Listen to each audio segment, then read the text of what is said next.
get what I'm trying to say. So I guess then my message can. बिना बताए भी पता लग जाता मुझे कि आप कंटेंट राइटर हैं। जैसे मेरे कुछ देर के बाद अगर मैं नहीं भी बताता चार्टर्ड अकाउंटेंट को तो शायद नंबरों के साथ किसी चीज के साथ आपको पता लगेगा।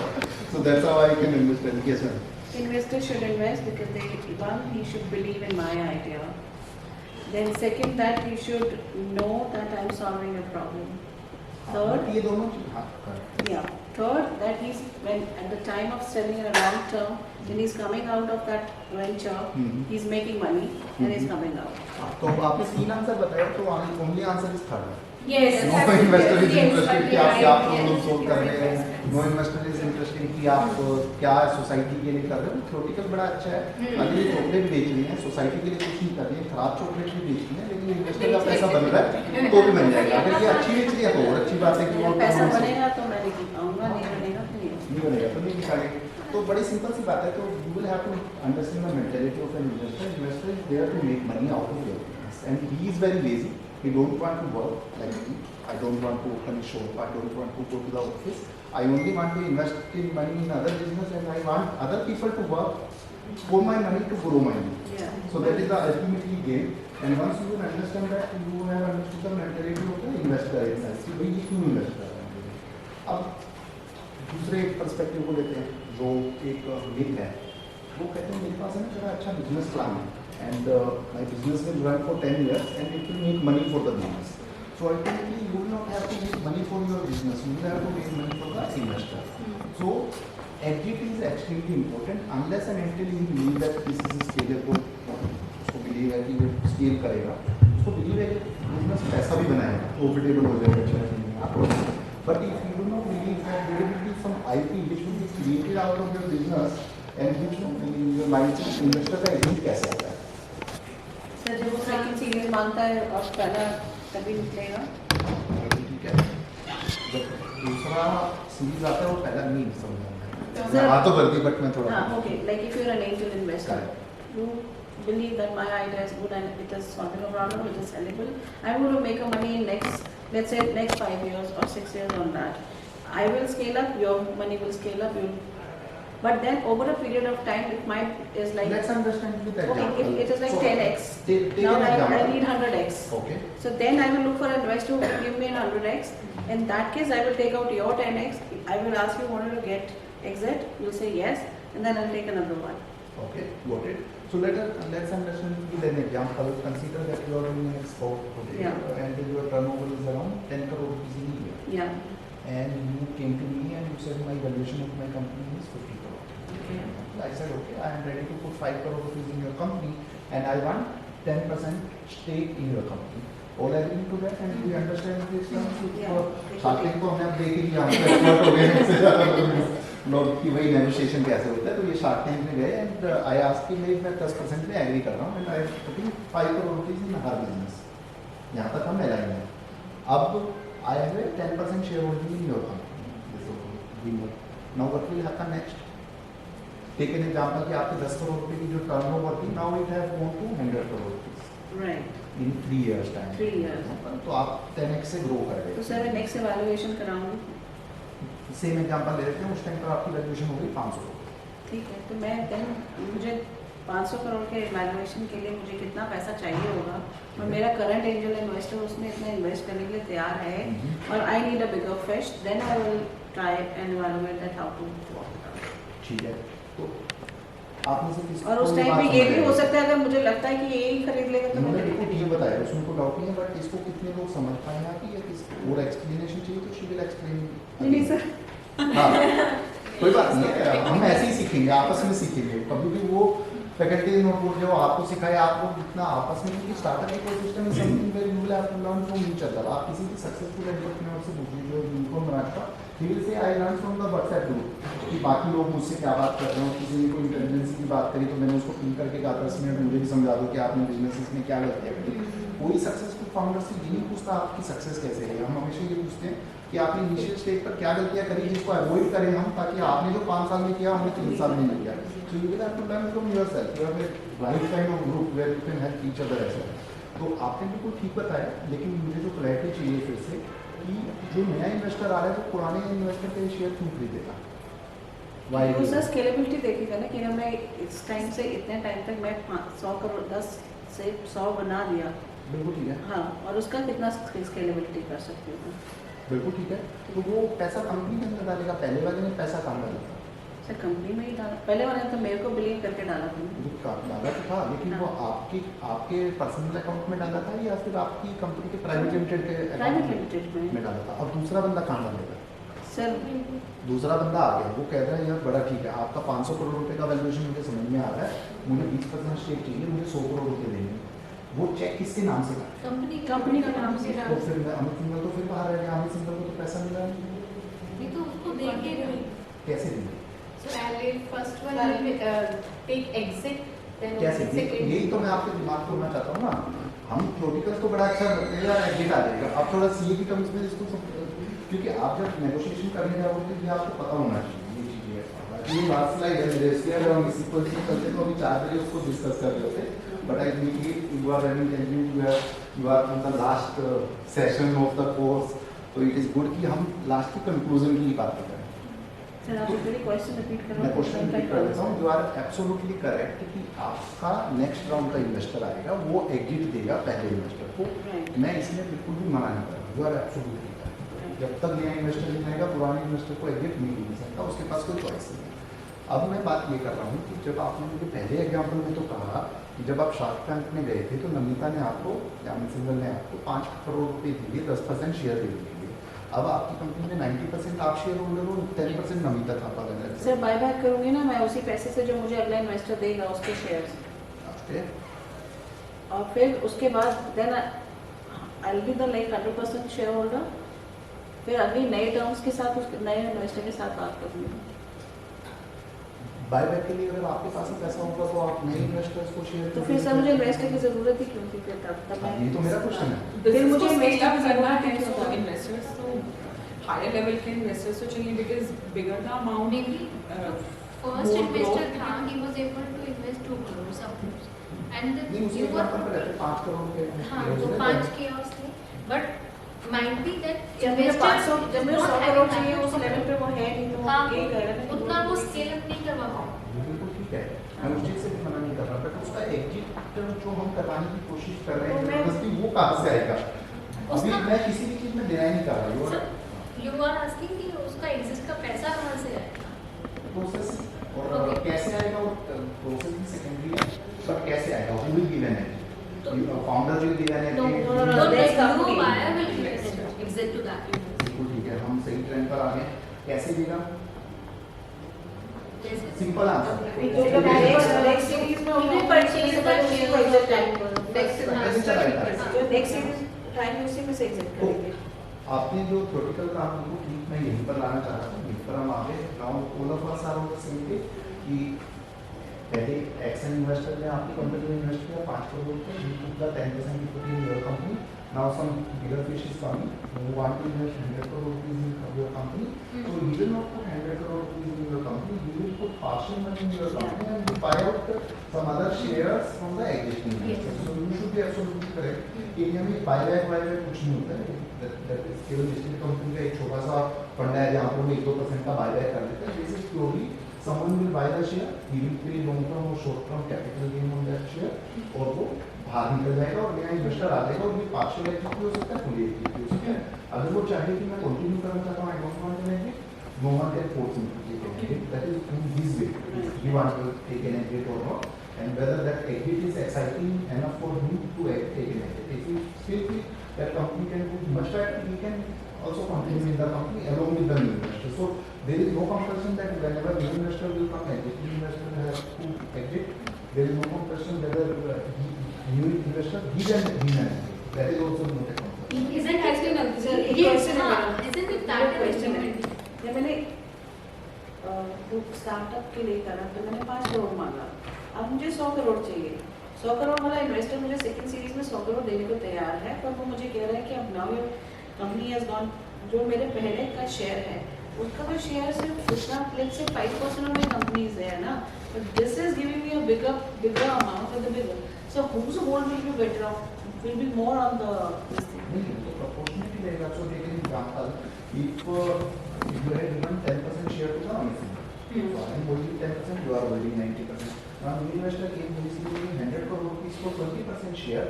My 20% will be diluted. I will retain 8%. You will retain 72%, and the new person will hold the 20%. So the ratio will become 70-28. So that's how in each round, and that's why we told this as a round. आपने नाम सुना होगा ना, इस company ने series B कर लिया.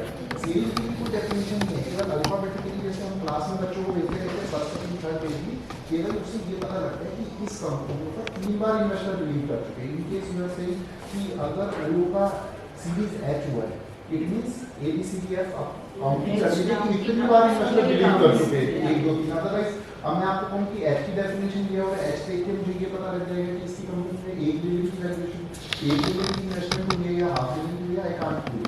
This is just an alphabetical number which differentiate each investor from each other because the rights of each round investors are different. Amit Singhal ने हो सकते हैं कि कंपनी में जो 5 करोड़ डाले वो सीट ना मिले, तो 2 करोड़ करो, मेरे पास टाइम नहीं है, I am N angel investor, I don't know 5 crore rupees in company, but I will give you 100 crore रुपए डालने को तो हो सकता है 2 डायरेक्टर की कंपनी में बैठा दे, 4 एम्प्लॉई भी अपने लगा दे, वो कहे कि चैप्टर में 2 साइन नहीं होंगे जब तक मैं गेन करूंगा. Larger rights as compare to the other. तो एच वाले इन्वेस्टर के पास हमेशा राइट्स ज्यादा होंगे डी वाले से, डी से. तो जब भी हम अल्फाबेटिकल बात करेंगे तो हमारी साइकोलॉजी ऐसे चलनी चाहिए कि इसके पास ये राइट्स ज्यादा है, तो डी से सी है. अब जो मैंने थोड़िकली कहा कि in case some investor is investing 100 crore rupees, it is not mandatory for him to give an exit to the existing investor, because every time when investor will put the money into the business, he will think that it is better to put money into the business account only because the growth will be faster.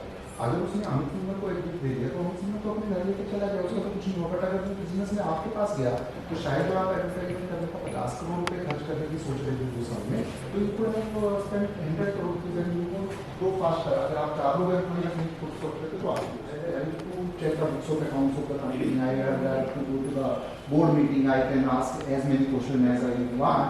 So and there is a business plan around it, जिसमें वो जो इतना बड़ा investor आया है ये always want कि भाई अगले 2 साल में क्या करेंगे, 100 कंट्रीज में करेंगे, 4 कंट्रीज में करेंगे. So he don't want to give an insight to the existing investor. That's why he asked to the founder कि अगर ये एडिट कर ले तो बेटर है, नहीं तो आप शेयर होल्डर एग्रीमेंट में इस तरह से लिखवा लीजिए कि इसके पास कोई राइट नहीं, he can't ask question. But mostly लोगों में ये रहता है कि irrespective of that he has a right to attend the EGM of the company. So still you will, even if you will write in shareholder agreement, still he can take that time. तो that's how people want कि कुछ लोगों को exit कर दे जिनका इतना बड़ा loan है. दूसरा ये होता है कि सामने वाला बंदा कह रहा है आपके बिजनेस प्लान को देख के कि सब बिजनेस प्लान में समझ आ गया कि आप 2 साल में प्रॉफिटेबल होने वाले हैं and you required only 60 crore rupees. But वो फंड कहते हैं कि नहीं यार मेरा तो फंड है, मैं कंपनी में या तो 26% देता हूँ या नहीं. कुछ फंड्स के अपने वो हैं कि भाई मुझे इतना स्टेक तो चाहिए, कभी मेरा इंटरेस्ट नहीं है, नहीं तो मुझे यूनिफॉर्म बनाने के बाद भी फायदा नहीं हुआ. अब सिचुएशन फंस गई. He want to invest 100 crore rupees in your company because he need 26% stake at 400 crore rupees valuation. While you said कि भाई मैं इसको पैसे को लेके करंट अकाउंट में रख के करूँगी क्या. अब आप तो मुझे 400 करोड़ मतलब 50 मिलियन का दे रहे हो पैसा, लेकिन मेरा तो यूनिकॉर्न का प्लान है. तो मुझे तो पता है मेरी कंपनी 4 साल बाद यूनिकॉर्न बनने वाली है, मुझे बिल्कुल पाथ दिख रहा है उसका. तो यूनिकॉर्न के लिए तो मेरी वैल्यूएशन 8000 करोड़ की होने वाली है, तो मैं 400 करोड़ पे आपको 4% शेयर एक्स्ट्रा दे दूँगी. इसका मतलब 20 साल बाद जो मुझे इसमें से अपने 500-700 करोड़ रुपए मिलने दे, मैं आपसे 20-25 करोड़ रुपए दोनों सीटों की कोई प्रोसेस कर रही है. This is something like that कि आपको पता है कि बजट के बाद अदानी का शेयर बढ़ने वाला है और कोई आपसे आके कहे आज ही बेच दो, आप तो आप नहीं बेचना चाहोगे ना उसको, कि आपको एक बार पता है. तो और हम हमेशा बात करते हैं कि आपकी कंपनी में सबसे महंगी चीज़ क्या है, आपकी इक्विटी. क्योंकि आप अपना सब कुछ जो वो छोड़ के अपनी कंपनी पे काम कर रहे हो तो इसका मतलब उसको कहीं तो वैल्यूएशन को पहुंचाना चाह रहे हो. तो अगर आपने 1% इक्विटी इसको सस्ते में दे दी या एक्स्ट्रा दे दी तो इसका मतलब आप एक बड़ी अमाउंट उसको दे रहे होंगे जो 3 साल बाद आपको मिलने वाली. तो जब ये वाली सिचुएशन अटकती है तो फाउंडर फिर काम करता है कि चलिए आपको 26% चाहिए तो मैं ऐसा करता हूँ कि अपने कुछ फाउंडर में से स्टेक या फिर अपने एग्जिस्टिंग एंजल इन्वेस्टर या एडवाइजर्स के स्टेक आपको दे देता हूँ और आप उसको ले लीजिए. आपका 26% हो गया क्योंकि आपको तो 26% चाहिए, मुझे बिजनेस के लिए केवल इतना पैसा चाहिए जिसमें 15% मुझे डाइल्यूट करना पड़ेगा. तो मैंने 15% के शेयर्स आपको दे दिए एग्जिस्टिंग इन्वेस्टर का भी फायदा हो गया, कैपिटल भी क्लीन हो गई, क्योंकि मुझे पहले नोटिस 25 लोगों को भेजने पड़ते थे, अब मैं केवल एक आपको भेजना पड़ेगा, हम पार्टनरशिप में इसको आगे चलाते हैं। आप लोगों के हिसाब से लेंस कार्ड की वैल्यूएशन कितनी है आज?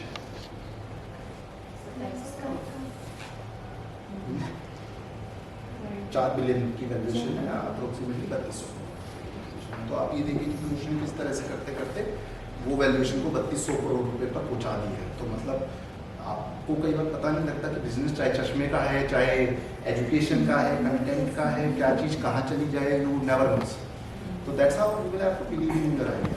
तो अब हमें एक मेंटालिटी समझ में आ गई कि Amit Singhal as an angel investor जो आपकी कंपनी में इन्वेस्ट करना चाह रहा है उसका एग्जिट कैसे आता है। तो हमारा टॉपिक भी यही था, इन्वेस्टर क्यों इन्वेस्ट करेगा, तो इन्वेस्टर को एग्जिट चाहिए, एग्जिट इन तरीके से आएगा। तो हमें ये वाली सिनेरियो समझ में आ गया। कितने लोगों को लगता है कि इन्वेस्टर डिविडेंड के लिए इन्वेस्ट करता है? इन्वेस्टर डिविडेंड लेने के लिए इन्वेस्ट करता है। हमको डिविडेंड टर्म्स पता है, व्हाट इज डिविडेंड पता है? जब भी लिस्टेड कंपनीज या किसी कंपनी को प्रॉफिट होता है तो they distribute their profits in their shareholder, which is called dividend.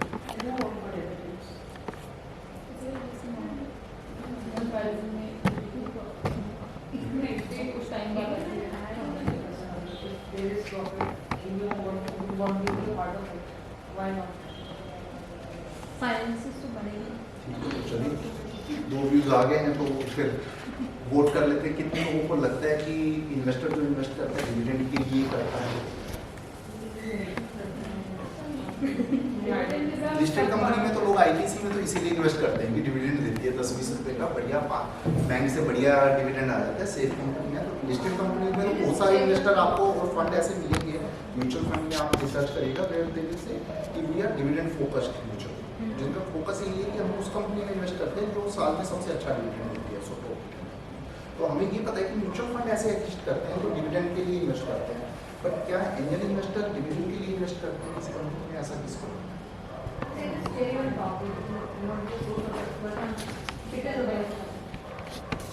But dividend cannot be, I mean the focus cannot be on the dividend. If I talk about investor cannot focus on dividend. I mean investor आपका भी कुछ पता लग गया उनका? investor always focuses on dividend से related या no view? Not for the dividends, definitely. Not only for the dividends, of course, to multiply money and then dividend coming in. So the primary focus is on the growth, is how the company is going to do and profit. सिर्फ dividend के तो ये share market ऐसे में आया ना धीरे धीरे टाइम बाद या 10 लाख ले रहे हैं तो कल को So एक ग्रोथ हो गया ना कि इतना ग्रोथ कर रही है। ऑडियंस अच्छी है, एटलीस्ट इंटरेक्टिव है और सोचती है। I am really happy with you. तो बिल्कुल आपने जो डायरेक्शन ली है ना बिल्कुल सही ली है, that is bringing to something. हालांकि एग्जांपल बिल्कुल फिट नहीं बैठता, but let's take an example of stock. तो यहाँ पर स्टॉक एक्सचेंज, तो आप में से कुछ लोग शेयर्स को फॉलो करते होंगे, करेंगे। एक शेयर है इन्फोएज का, जैसे मैं केवल ये हाइपोथेटिकल एग्जांपल ले रहा हूँ, बिल्कुल डीप नहीं जा रहे, लेकिन दूसरा शेयर है आईटीसी का। आपको क्या लगता है fundamentally which company is better, ITC और इन्फोएज? फंडामेंटली आंसर मुझे एक्सपेक्टेड ही नहीं था। आईटीसी हमारी 100 साल पुरानी कंपनी है, डेली हम सनफिस्ट खाते हैं। आप शादी उसकी जो मैट्रिमोनी या नौकरी की साइट है वो कितनी बार यूज करते हैं। तो आप अगर देखेंगे तो इन्फोएज से डिजिटल कंपनी जिसके अंदर एक वेबसाइट है, लोग मैट्रिमोनी के लिए या फिर नौकरी के लिए naukri.com is the basic platform जिसके ऊपर लोग वो है और उसके कंपटीटर कभी भी आ सकते हैं।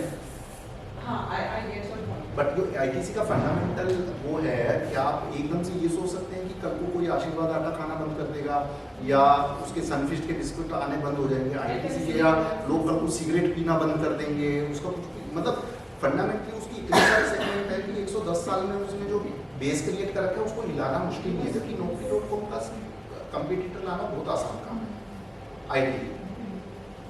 बट ठीक है, आंसर वही है कि ITC is a fundamentally strong company, अच्छे मतलब गुड एम्प्लॉइज है, काफ़ी पुरानी कंपनी है, फंडामेंटली है। बट आईटीसी का प्राइस है ना ज़्यादा फ्लक्चुएट नहीं करता, क्योंकि वो क्या करती है, वो जो भी कमाती है वो डिविडेंड में डिस्ट्रीब्यूट करती है, वो कभी भी ग्रोथ की तरफ नहीं ध्यान देते।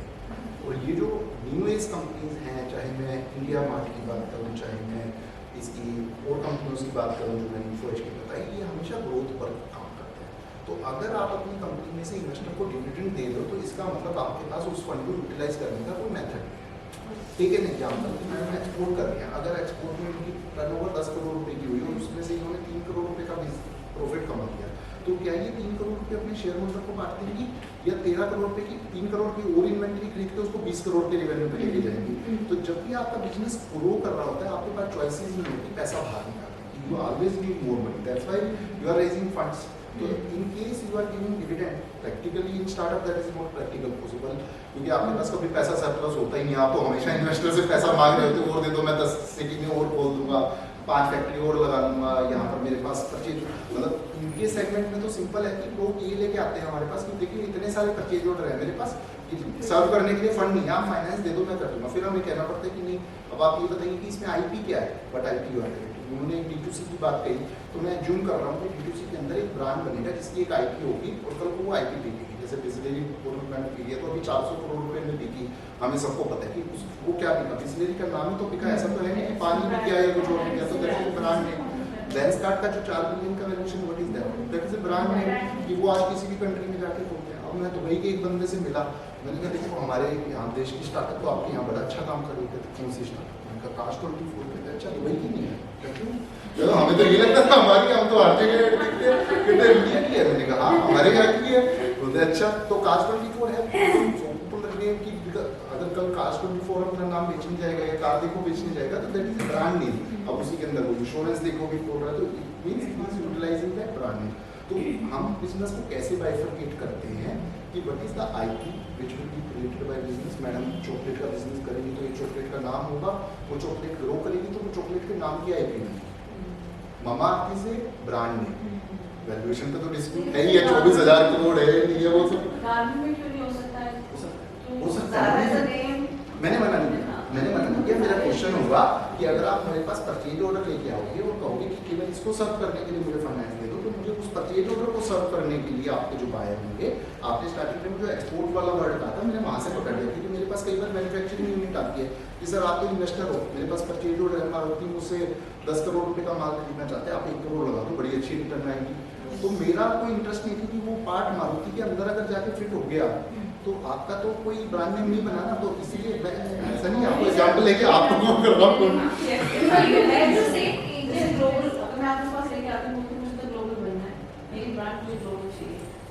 हाँ, अगर आप, मैं कह रहा हूँ कि अगर आप आईपीएल नहीं करते, दूसरी फैक्ट्री के लिए नहीं बना रहे, आप अपना ब्रांड बना रहे हो और आप मुझे शोकेस कर सकते हो कि this is not B2B, this is B2C, then I will start evaluating yes can it become brand और नॉट। अब आप ये देखिए कि लेंसकार्ट अगर अपने शो में आप बोलते सारे चश्मे वालों को चश्मे बेच रहा होता तो क्या वो इतना बड़ा ब्रांड बनता? आज वो ब्रांड इसलिए है ना कि हमारा एक कॉन्फिडेंस आ गया कि अगर हम लेंसकार्ट से खरीदेंगे तो सस्ता चश्मा बेटर क्वालिटी का मिलेगा, वो हमारी एजम्पशन है, that is the brand positioning. Mamaearth में हमारी क्या ब्रांड पोजिशनिंग थी कि अगर हम अपने बच्चों पर मामाअर्थ का प्रोडक्ट यूज करेंगे तो वो जॉनसन से बेटर होगा। That was the only positioning. Now they have come up with hair oil, other things as well, because they have utilized that brand name. So that's how some brand needs to be created, some IP needs to be created. And again, I have given an example of brand name only because I am largely investing in B2C. Otherwise, आप ये सोचिए कि जोगो जो है, that is a B2B SaaS product. तो जोगो itself has some value. तो वो क्या है? वो भी एक टेक्नोलॉजी प्लेटफॉर्म है जिसकी अपनी एक यूनिकनेस है। हो सकता है वो अकाउंटिंग करने के लिए इजीनेस है या वो सेल्स के लिए इजीनेस है। तो टेक्नोलॉजी में जब हम जाएंगे तो इजीनेस, उससे क्या रिपोर्ट निकल के आ रही है, डैशबोर्ड कैसे, उसके बेस पर उसको असेस किया जाएगा और ब्रांड बनेगा। और अगर आपके एक कस्टमर है, टैली जैसे कितना बड़ा ब्रांड है, हम सबको पता है टैली का नाम, जबकि कोई भी अकाउंटिंग बैकग्राउंड से नहीं है, बट किसी को भी बोल दो टैली, वो दिमाग में आता है यार अकाउंटिंग सॉफ्टवेयर है, 25-30 साल से चल रहा है इंडिया में, 40,000 रुपये का आता है, सबको पता है। और ऑनलाइन अवेलेबल नहीं है, सीडी खरीदनी पड़ती है, सीडी लगती है, आपके लैपटॉप में लगते हैं। बंदों ने इंटेंशनली उसको क्लाउड पे निकाला, बोले क्लाउड पे डालते हैं तो सस्ता बिकेगा, कंपटीशन दूसरी तरह का, हम तो सीडी बेचेंगे 40,000 रुपये की। और लोगों को आदत इतनी डलवा दी स्कूल टाइम से, आपके यहाँ ऑप्शन भी होती है टैली के अलावा तो that is A brand name of tally. कितने में बिकेगा वो अलग बात है, लेकिन अभी इंडिया मार्ट में भी तो एक ब्रांड इसका BC को खरीदा ही है ना, 100-150 करोड़ रुपए का। तो that's how you create some software, some brand, some IP कुछ इनोवेशंस या R&D भी होती है कि अभी जैसे मैंने LARK-AI की बात करी, उसमें क्या LARK-AI नाम इम्पोर्टेंट नहीं है, कल को LARK-AI itself not is a brand, जो उसने पोर्टेबल PCB मशीन बनाई है वो एक IP है। कोई बंदा अगर उसको खरीदेगा कल को या मुझे गिफ्ट देगा तो वो उसकी IP खरीदना चाहेगा। वो कोई फिलिप्स आके कहेगा यार ठीक है तुमने पोर्टेबल मशीन बना ली, बहुत अच्छी बात करती है, इसका नो हाउ दे दो मुझे, मैं आपका नो हाउ 200 करोड़ में खरीदूंगा या 100 करोड़ में खरीदूंगा। वो ये थोड़ी ना कहेगा कि यार तुमने बड़ा अच्छा कर दिया, LARK-AI बड़ा अच्छा ब्रांड बन गया, अब मैं ऐसा करता हूँ फिलिप्स की जगह ना LARK-AI कर देता हूँ, तो he will buy the technology. तो that's how you will have to think from the investor perspective कि भैया क्या ये आपके अंदर ढूंढ रहा है। तो जब आपसे इन्वेस्टर बात कर रहा होगा, अब हम मुद्दे पे आते हैं कि बात कर रहे हैं, तो सबसे पहले बात सुननी चाहिए कि क्या आप जो भी प्रॉब्लम सोल्व कर रहे हो वो एक इतनी प्रॉब्लम है कि इससे एक स्केलेबिलिटी आ सके। तो एक हमने हिस्टोरिक सेशंस में भी पढ़ाई होगा आपने, scalability is the key for the startup. Otherwise तो बिजनेस है, बिजनेस और इसके बीच में फर्क क्या है, स्केलेबिलिटी होनी चाहिए। तो वो आपसे जब भी बात करेगा, आपने कहा कि मैं मामाअर्थ हूँ और मैं एक प्रोडक्ट बना रही हूँ, जैसे आपको अलग अलग हो, आपने कहा ये करना, तो वो पहले कहेगा अच्छा कितने साल के बच्चों के लिए 0 to 3 years, ठीक है, ये तो पॉपुलेशन ही अगर इंडिया की 100 करोड़ की पॉपुलेशन है तो 3 करोड़ ही आपके पोटेंशियल कस्टमर हो सकते हैं। चलिए 3 करोड़ में है, अर्बन के लिए या रूरल के लिए आप कहेंगे महंगा प्रोडक्ट है, रूरल वाले तो खरीद ही नहीं सकते, अर्बन वाले हैं कितने लोग हैं, अच्छा 50 लाख लोग रह गए, अच्छा यूज़ कितनी बार करेंगे बच्चों पे, डेली करेंगे तो हर बोतल 1 महीने में यूज़ हो जाएगी, तो 3 साल के लिए अगर आप जाएंगे तो 3 साल के लिए 36 बार यूज़ होगा, ठीक है, एक प्रोडक्ट कितने का होगा, इतने का होगा। तो that's how we will always calculate the market size की ये जो मार्केट साइज है ये गुड एनफ है स्केलेबिलिटी के लिए या नहीं है, और इस मार्केट का आप कितना शेयर ले पाएंगे।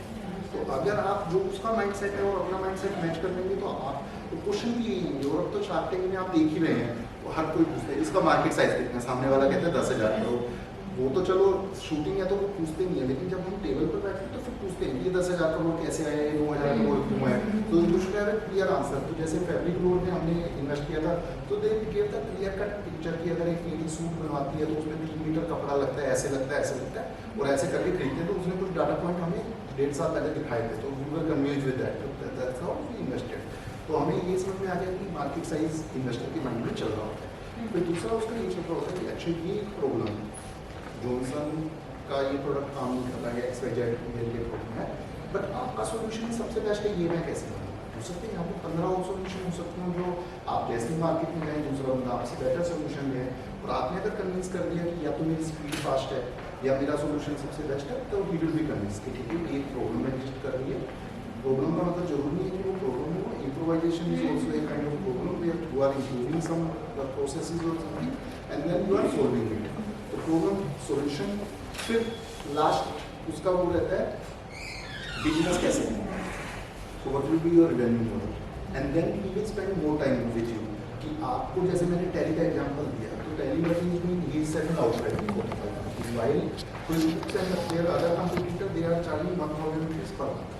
So valuation of these SaaS products are little higher than that because they are able to showcase कि देखो ये तो एक बार 40,000 की टैली बेचता है, इसके अंदर 9,999 कंपनी की अकाउंटिंग की जा सकती है, तो एक चार्टर्ड अकाउंटेंट खरीद लेता है और वो अपने सारे ब्रांच की अकाउंटिंग कर लेते हैं, तो एक ये खरीद लेगा। यहाँ पर मेरा लाइसेंसिंग सॉफ्टवेयर है तो कुछ बोलता है कि मैं 1,000 रुपये पर मंथ लेता हूँ, या जो भी बोलेगा 1,000 रुपये पर मंथ लेता हूँ, तो एक क्लाइंट मुझे 12,000 देगा, चाहे चार्टर्ड अकाउंटेंट उसका 1 हो या 25 हो, पर कंपनी में चार्ज करता हूँ, क्योंकि एक कंपनी का GST नंबर एक ही होता है, तो एक बार आपने मास्टर बना दिया तो 1,000 रुपये का बिल मेरा स्टार्ट हो गया। तो मैं पर कंपनी अगर 50% डिस्काउंट भी दे देता हूँ पहले साल में, तो 6,000 रुपये देता हूँ, लेकिन अगले 10 साल तक वो कस्टमर मुझे छोड़ के नहीं जा सकता, क्योंकि मेरा डाटा उसके अंदर एड ऑन होता जा रहा है अकाउंटिंग का, और कल को मैं उसको और क्रॉस सेल कर सकता हूँ। तो जो कहेगा देखो मैं अकाउंटिंग से उसको शुरू करूँगा, फिर बिलिंग भी उसको दे दूँगा, पेमेंट गेटवे भी दे दूँगा, फिर मैं ये भी दे दूँगा, फिर मैं स्टार्टअप इंडिया के साथ टाई अप करके 5 चीज़ें और उनके आदत डलवा दूँगा, शॉपिफाई के साथ कर दूँगा। So that's how they calculate the market size, क्योंकि मैं एक बार अगर कस्टमर के ऑफिस के अंदर घुस गया तो मैं ये सब 15 काम कर सकता हूँ। तो और इसके अंदर से मैं क्या निकालना चाह रहा था, बिजनेस रिवेन्यू मॉडल, जो आपके किसी ना किसी में शिफ्ट हुआ होगा। तो कोई बंदा कहेगा कि मैं, हम जैसे इससे भी डेलिब्रेट कर रहे थे LARK-AI से कि आप मशीन 27,000 की बेची क्यों रहे हो, और वो उसमें काम भी कर रहा है कि तो एक NBFC को बीच में ले आओ, NBFC आपको फाइनेंस कर रहे और आप डॉक्टर को बोलो कि आप मुझे 1,000 रुपये पर मंथ दो इस मशीन का, अगले 5 साल तक तो आप 27,000 रुपये किनेंगे 60,000 कमा सकते हो। उसके प्रोज एंड कॉन्स हैं। तो हॉस्पिटल जो बड़े वाले हैं वो नहीं खरीदेंगे, लेकिन एक छोटा डॉक्टर ले लेगा। तो इसीलिए आपको रिवेन्यू मॉडल के बेस पर देखना है कि क्या रिवेन्यू मॉडल हो सकता है और कैसे ये बेस्ट बिजनेस मॉडल बन सकता है, ताकि जो आपका स्टार्टिंग का लॉस है वो एक स्टेज पर जाके ब्रेक इवन हो जाए, स्टार्ट अर्निंग करना। क्लियर है? तो उसके बाद उसका लास्ट आता है कि यार सब कुछ अच्छा है, अब ये जो बंदा मेरे सामने बैठा है, जो बंदी मेरे सामने बैठी, ये कर लेगी या नहीं कर लेगी। तो जो अमन गुप्ता का आता है ना, तो भैया फोड़ लोगे या नहीं फोड़ लोगे, तो लास्ट में डाउट ये आता है कि यार अच्छी बात है तो थ्योरेटिकल कराए, 20 दिन का सेशन भी कराए IIT में। अब ये रटी रटाई बातें भी मुझे बोल रहे हैं, रिहर्सल भी करके आए हैं, पर क्या ये वही बंदा है जो ये कर पाएगा। तो फिर वो वहाँ पर से फिर रीलिंग शुरू होती है कि कैसे करोगे, क्या करोगे, फैमिली कमिटमेंट कितने हैं, ये कितने हैं, बच्चे कितने हैं, तो वो सब पे मेल हो फीमेल हो, बॉयफ्रेंड कितने हैं, गर्लफ्रेंड कितने हैं, तो वो सारा इन्वेस्टर समझना चाहता है कि आप कितना टाइम बिजनेस के अंदर लगाओगे। तो फिर वो लास्ट में चाहे वो डायरेक्टली क्वेश्चन पूछे या इनडायरेक्टली क्वेश्चन पूछे, उसका पर्सपेक्टिव ये होता है कि आपके पास उतना टाइम है कि आप बिजनेस को दे पाओ या आप एक साइड बिजनेस की तरह कर दो। अगर उसको कॉन्फिडेंस आ जाता है कि ये जो टीम है मेरे सामने, एक तो सिंगल फाउंडर में अब फंडिंग मनी बहुत खत्म सी होती जा रही है क्योंकि अपॉर्चुनिटी ज़्यादा आ रही है, और हेल्थ के कारण और चीज़ों के कारण every time investor want to bet on the team, ताकि अगर बीच में महीने 1.5 महीने को ये फाउंडर बीमार है, उसको इमरजेंसी है, फैमिली में कुछ है, तो दूसरे फाउंडर उस ग्रोथ को रुकने ना दें। बहुत सारे लोगों को गलत लगता है कि यार सिंगल फाउंडर में इन्वेस्टमेंट क्यों नहीं होती, बट आपको हमारे पर्सपेक्टिव से भी देखना पड़ेगा।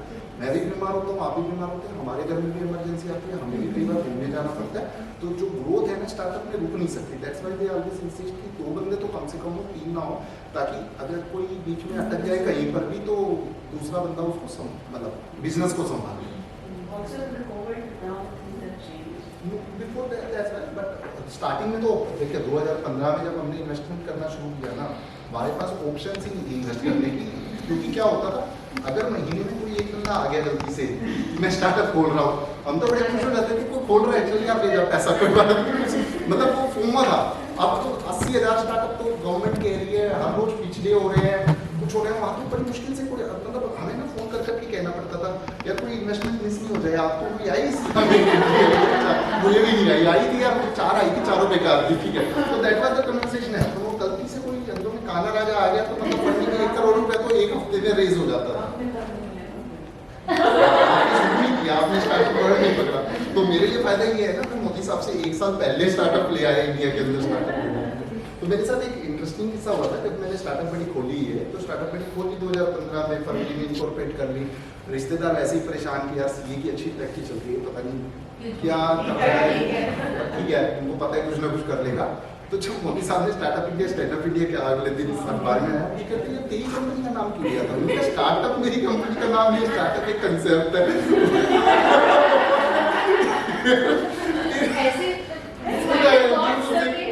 मोदी साहब ने तेरी कंपनी का नाम क्यों लिया था?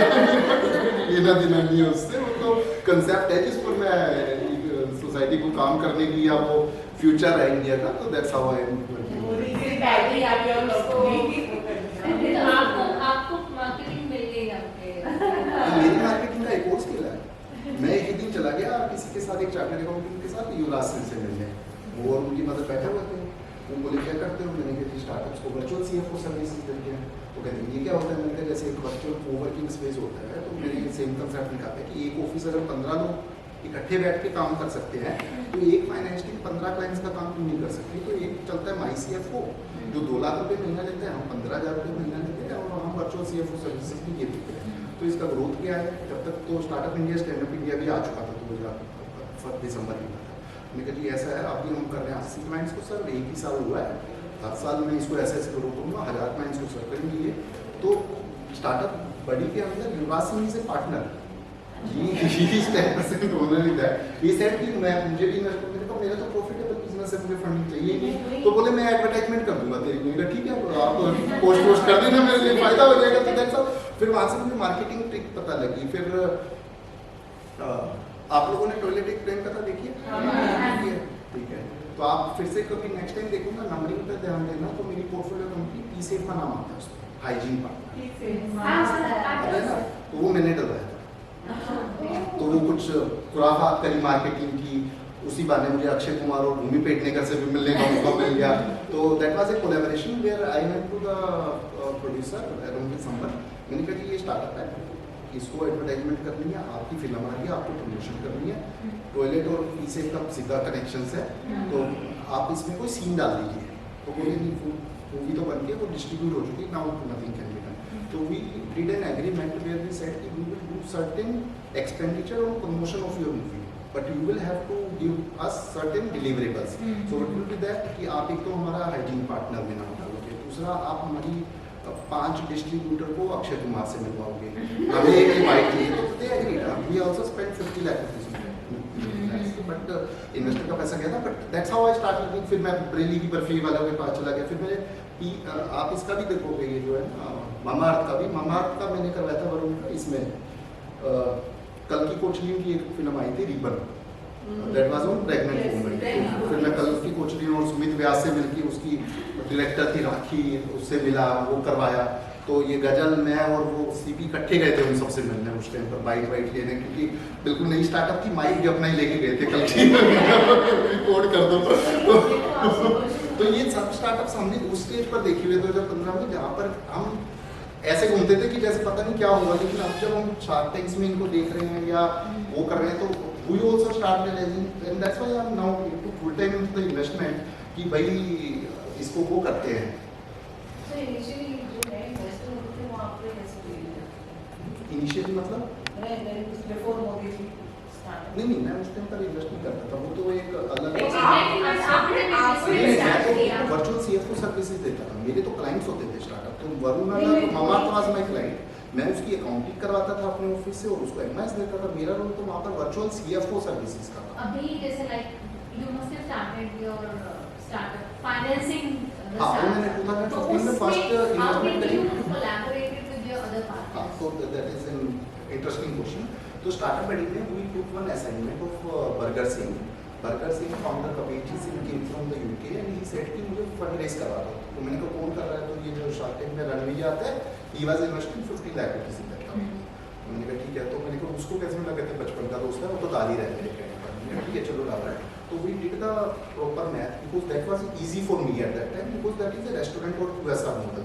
So I can understand कि एक बर्गर इतने का बिकेगा तो ये प्रॉफिट होगा। तो ये हमने कैलकुलेशन किया, उसके बेस पर हमने वैल्यूएशन निकाली एंड वी सेड कि ठीक है हम आपको 1 करोड़ रुपया रेज करवा के देंगे जैसे बैंक से करवाते हैं and we will charge that money. But हमने क्या किया, हम उसको प्रॉपर बाहर नहीं लेके गए। हमारे जो चार्टर्ड अकाउंटेंट्स फ्रेंड थे या जो मेरे क्लाइंट थे या जिनको मैं फर्स्ट सर्कल में जानता था 10 लोगों से, उन सब से ही 11-11 लाख रुपए डलवा दिए उन लोगों से। तो that's how we invested our money. वही एक शुरुआत थी मेरे फंड बनने की, क्योंकि उन्होंने वहाँ से रुकम कैपिटल में जब संजीव चंदानी ने हमारे शेयर खरीदे, उनको 3x एक्टिव मिला 2 साल के अंदर। तो जैसे कि आप बैंक में डालते हैं तो 10 साल में 3 गुना होता है। यहाँ पर तो पहला खून लग जाए तो फिर तो ऐसा लगता है ना सब लॉटरी हमारी निकलेगी, हम भी यहाँ पर आए। बट फिर बाद में इनर शेफ काफी ऊपर गई, इनर शेफ फेल हो गई। अब जो तीसरी मेरी portfolio company Advantage Club, we invested at 8 crore की, now current valuation is around 80 million US। तो they are solving employees problem, they are risk and reward R&R देते हैं उसके थ्रू।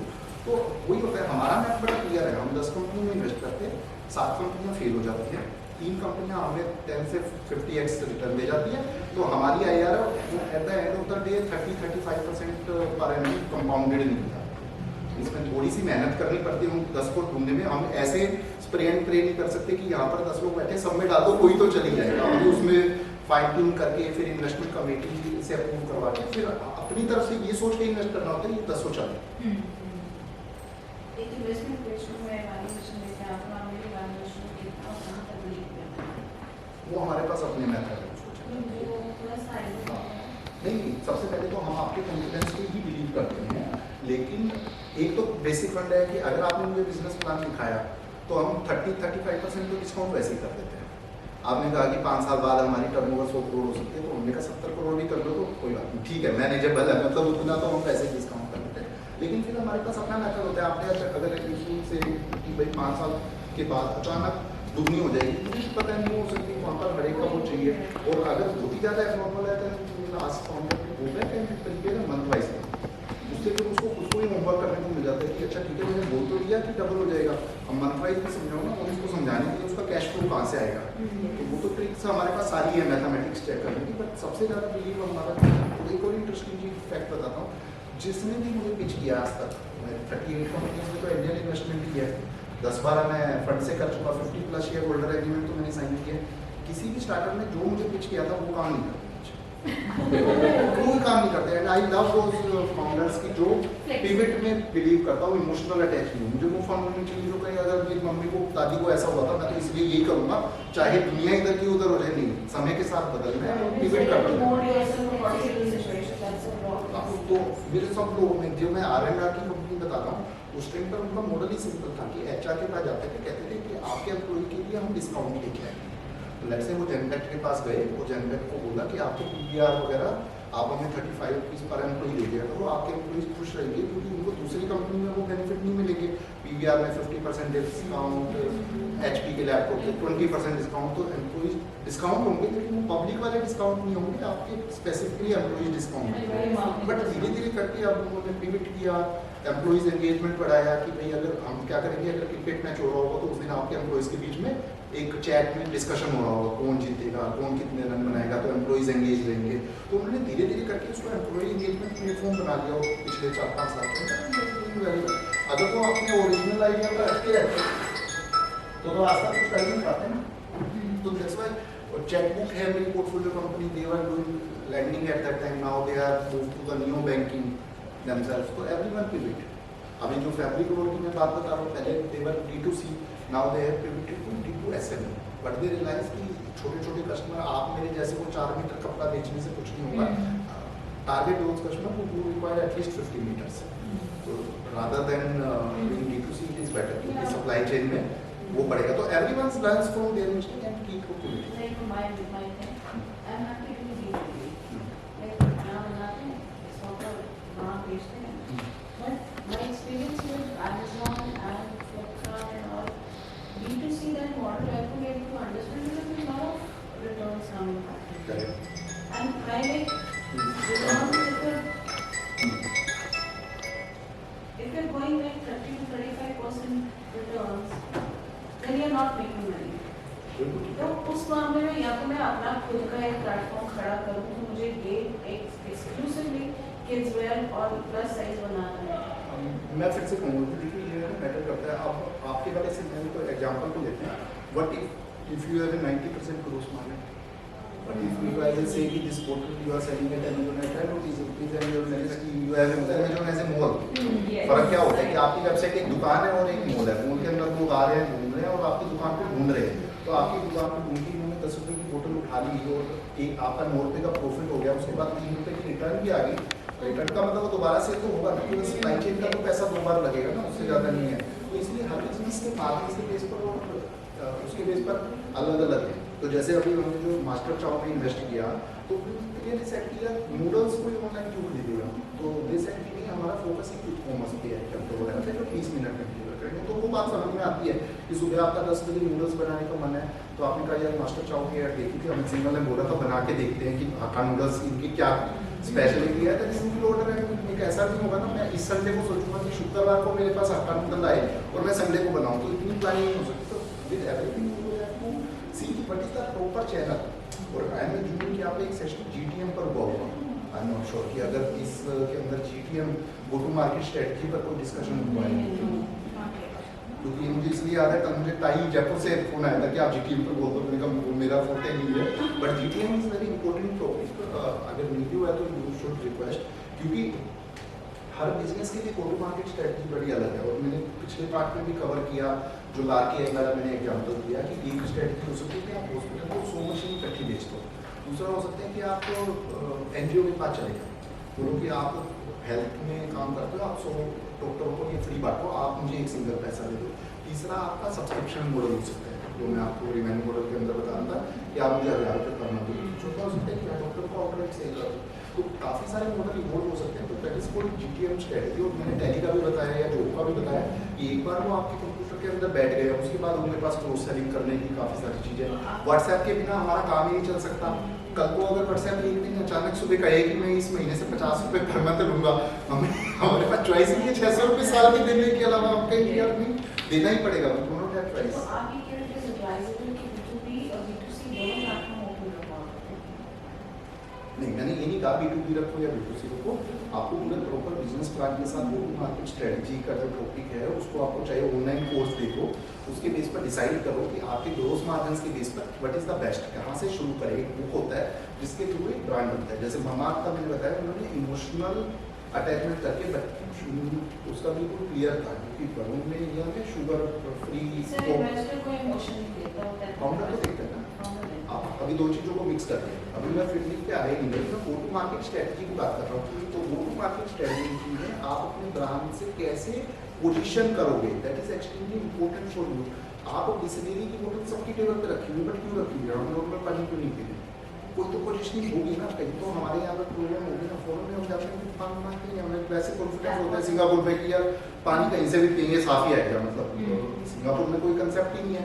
तो अगर यहाँ पर कुछ प्रॉब्लम है, उसका एक सोल्यूशन है, और सोल्यूशन के अंदर भी अगर 10% के अंदर अगर किसी भी बोतल एक्वाफिनेसिटी नहीं है या 2 के बाद तीसरा ब्रांड नहीं मिल रहा, तो कहीं ना कहीं तो कुछ ब्रांड पोजीशनिंग करी गई है ना, कि इसके थ्रू आपके माइंड में गया है कि अगर मुझे ये खरीदना है तो ये खरीदना है। इसके अलावा आप अगर जो हम में से लॉयल कस्टमर होंगे, शायद 20-20 साल से कोलगेट ही यूज़ कर रहे होंगे, कभी दुकानदार को जाके भी नहीं पूछेंगे कि पेप्सोडेंट में कोई नया वेरिएंट आया है या पतंजलि को फॉलो कर रहा है तो फॉलो कर रहा है। तो वो एक बुक होता है, जैसे पतंजलि ने अपनी मार्केट क्रिएट करी, तो आप क्या बुक क्रिएट कर सकते हो जिसके कारण आप एक ईजी मार्केट को पहले कैप्चर कर सकते हो, फिर उसको धीरे धीरे करके ग्रो कर सकते हो। तो मामाअर्थ ने भी ये किया कि पहले बच्चों के थ्रू एक पोजीशनिंग करी कि मेरा देखो 100 करोड़ रुपये का सेल तो मेरे बच्चों के प्रोडक्ट से हो गया।